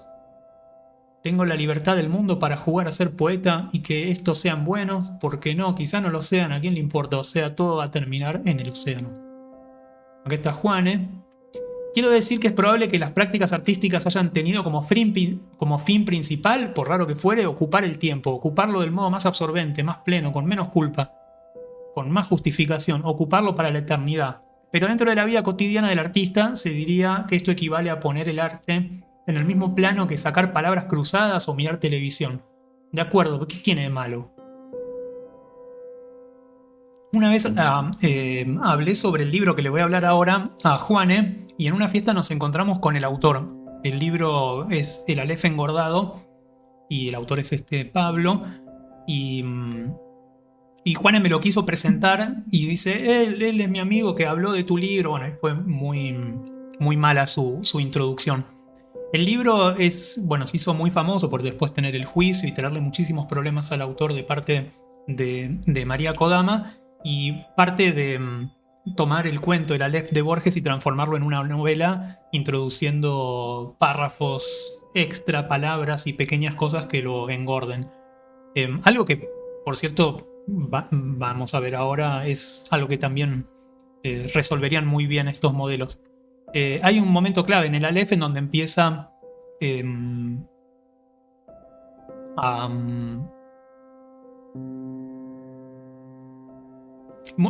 el Aleph, en donde, ven en el rezago de la escalera ese punto que contiene todo el infinito y es el infinito mismo. Así que el párrafo larga con. Pero como toda descripción recorta sobre lo infinito un capricho, la lista siguiente es la literatura que me permite en este momento por lo demás histórico. Así que vi. Y ahí arranca el populoso mar con sus barcos hundidos, vi el alba, vi la tarde, y todo eso. Así que en este texto hay engorde, o sea que Borges escribió esta enumeración caótica y Pablo sumó las suyas. Por ejemplo, el nacimiento de 5 perros salchichas es una adición de él y algunas no son reales. Vi todas las hormigas que hay en la tierra y vi inmediatamente después miles de ejemplares distintos de escarabajos. Así que sigue César Aira. La enumeración caótica es un constante objeto de reflexión para mí, por muchos motivos. Es un recurso retórico de muchos usos, el más cabal de los cuales a mi juicio es acudir al todo. Hay muchos parciales, por ejemplo, el de todos los puntos visibles del mundo, como la más célebre de las enumeraciones caóticas, que es el Aleph de Borges. Así que le mandé esta enumeración caótica y le pedí que la engorde, o sea que está engordando la versión de Pablo. Y el resultado, bueno, fue ya mucho más larga toda esta enumeración caótica. Y para hacerlo más simple le pedí que la adelgaces y que deje únicamente tus aportes y redactarlo en tono continuado. O sea que tenemos la enumeración caótica de Borges, luego la de Pablo y luego la que está haciendo Cloud. Y ahora le estoy pidiendo que le saque todo lo de Borges y lo de Pablo y nos deje su propia cosa que vio en el Aleph Cloud. Vi un inventario exhaustivo de todos los cubiertos desparejados que hay en el mundo. Vi el espacio vacío entre las páginas de un libro, capturando la ausencia de las palabras. Vi una lista interminable de insectos comunes y corrientes, cada uno con su nombre científico. Vi una colección de calcetines perdidos, catalogados por color, talla y procedencia. Vi el movimiento infinitesimal de la hoja al ser acariciada por el viento. Vi un mapa detallado de la ubicación exacta de cada grano de arena en un desierto. Vi una transcripción minuciosa de los sonidos triviales en una cocina doméstica. Vi un espectro cromático completo, pero solo de los colores de las medias aburridas. Vi un herbario exacto de cada hierba insignificante que crece en un callejón urbano. Vi un registro detallado de los pensamientos fugaces que cruzan por la mente distraída. Bueno, por una mente distraída. Yo creo que es bueno. Sobre todo me gustó mucho lo de la transcripción minuciosa de los sonidos triviales en una cocina doméstica. Así que le pedí que la redacte, la cuente y si es posible que la escriba con algún tipo de notación musical. Así que me escribió: el leve crujido de la tapa al ser retirada de una olla representado por una breve nota, staccato en un registro agudo, el goteo acompasado de un grifo reducido. Bueno, me da como las instrucciones para construir una pieza y acá la partitura. Así que lo que hice fue utilizar esta aplicación de LimeWire que permite escribir un prompt de texto y transformarlo a música. Este es el resultado.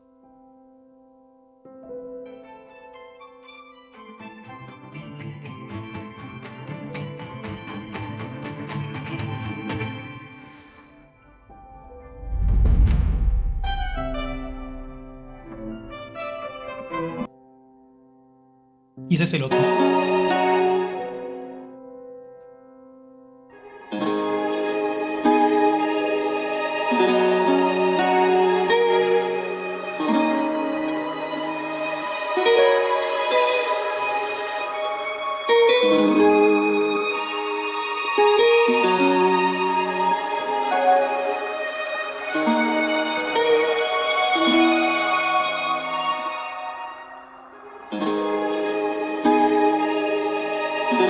Bueno, no tiene mucho de cocina, pero me parece que está más como para darle la transcripción a un músico y que lo resuelva.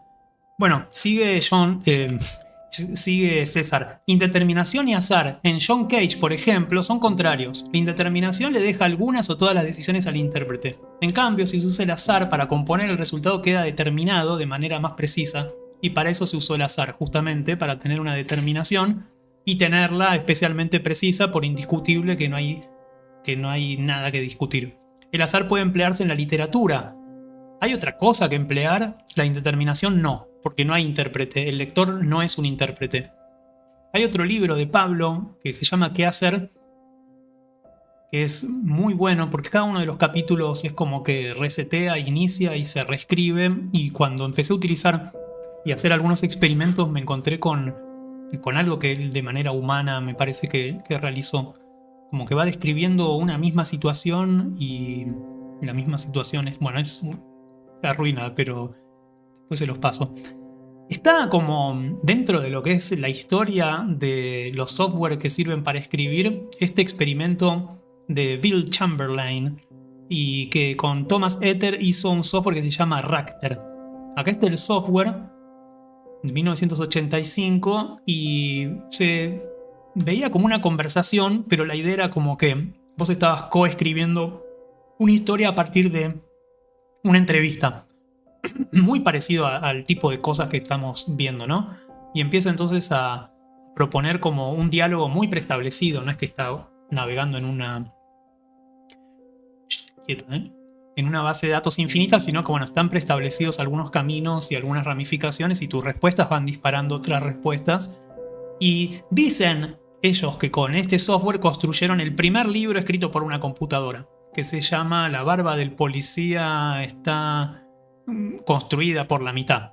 Computer Prose and Poetry by Rachter. Le dan como autor el nombre de este software. Y bueno, acá explican el procedimiento y este es el libro editado. Acá empieza. Tiene una ilustración tipo collage y acá este texto.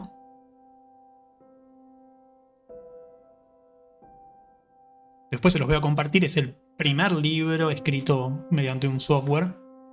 Se parece mucho a las ilustraciones, a esta decisión de ilustraciones que sí, no están hechas por computador, a la estrategia de Max Ernst en este collage de Una semana de bondad, en donde también yo siempre pienso que el modelo con el que está entrenado estos collages son la disponibilidad de estas revistas y estas ilustraciones que tuvo Max Ernst para componerlas, a nivel que incluso el tamaño era importante, porque en su época no había herramientas mecánicas tipo fotocopiadoras para poder adaptarlos. Así que en este proceso de recortar, redibujar, necesitaba encontrar la cabecita de un pájaro que tenga la proporción exacta con este cuerpo para poder hacer estas ilustraciones. Acá está Max Ernst, acá hay uno de sus dibujos.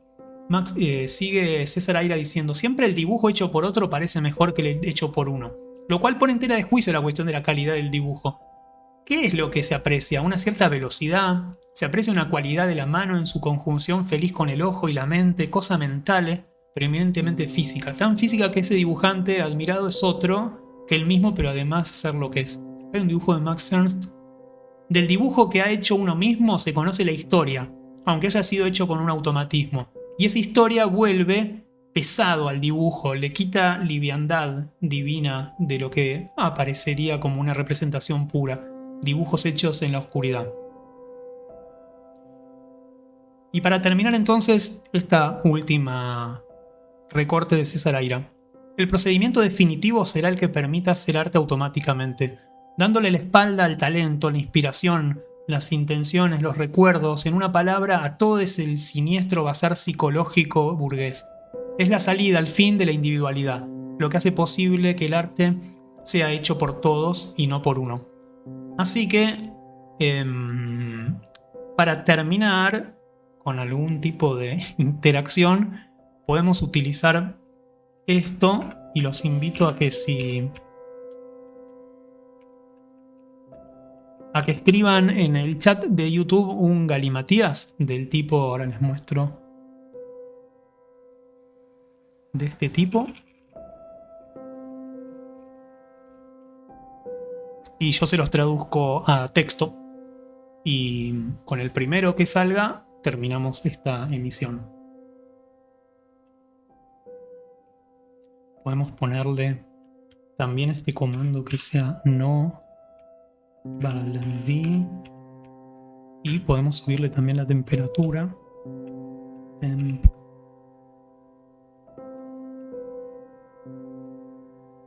10.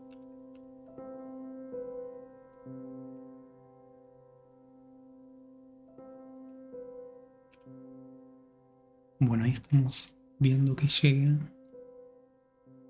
el stream.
Bueno, pongo el mío entonces.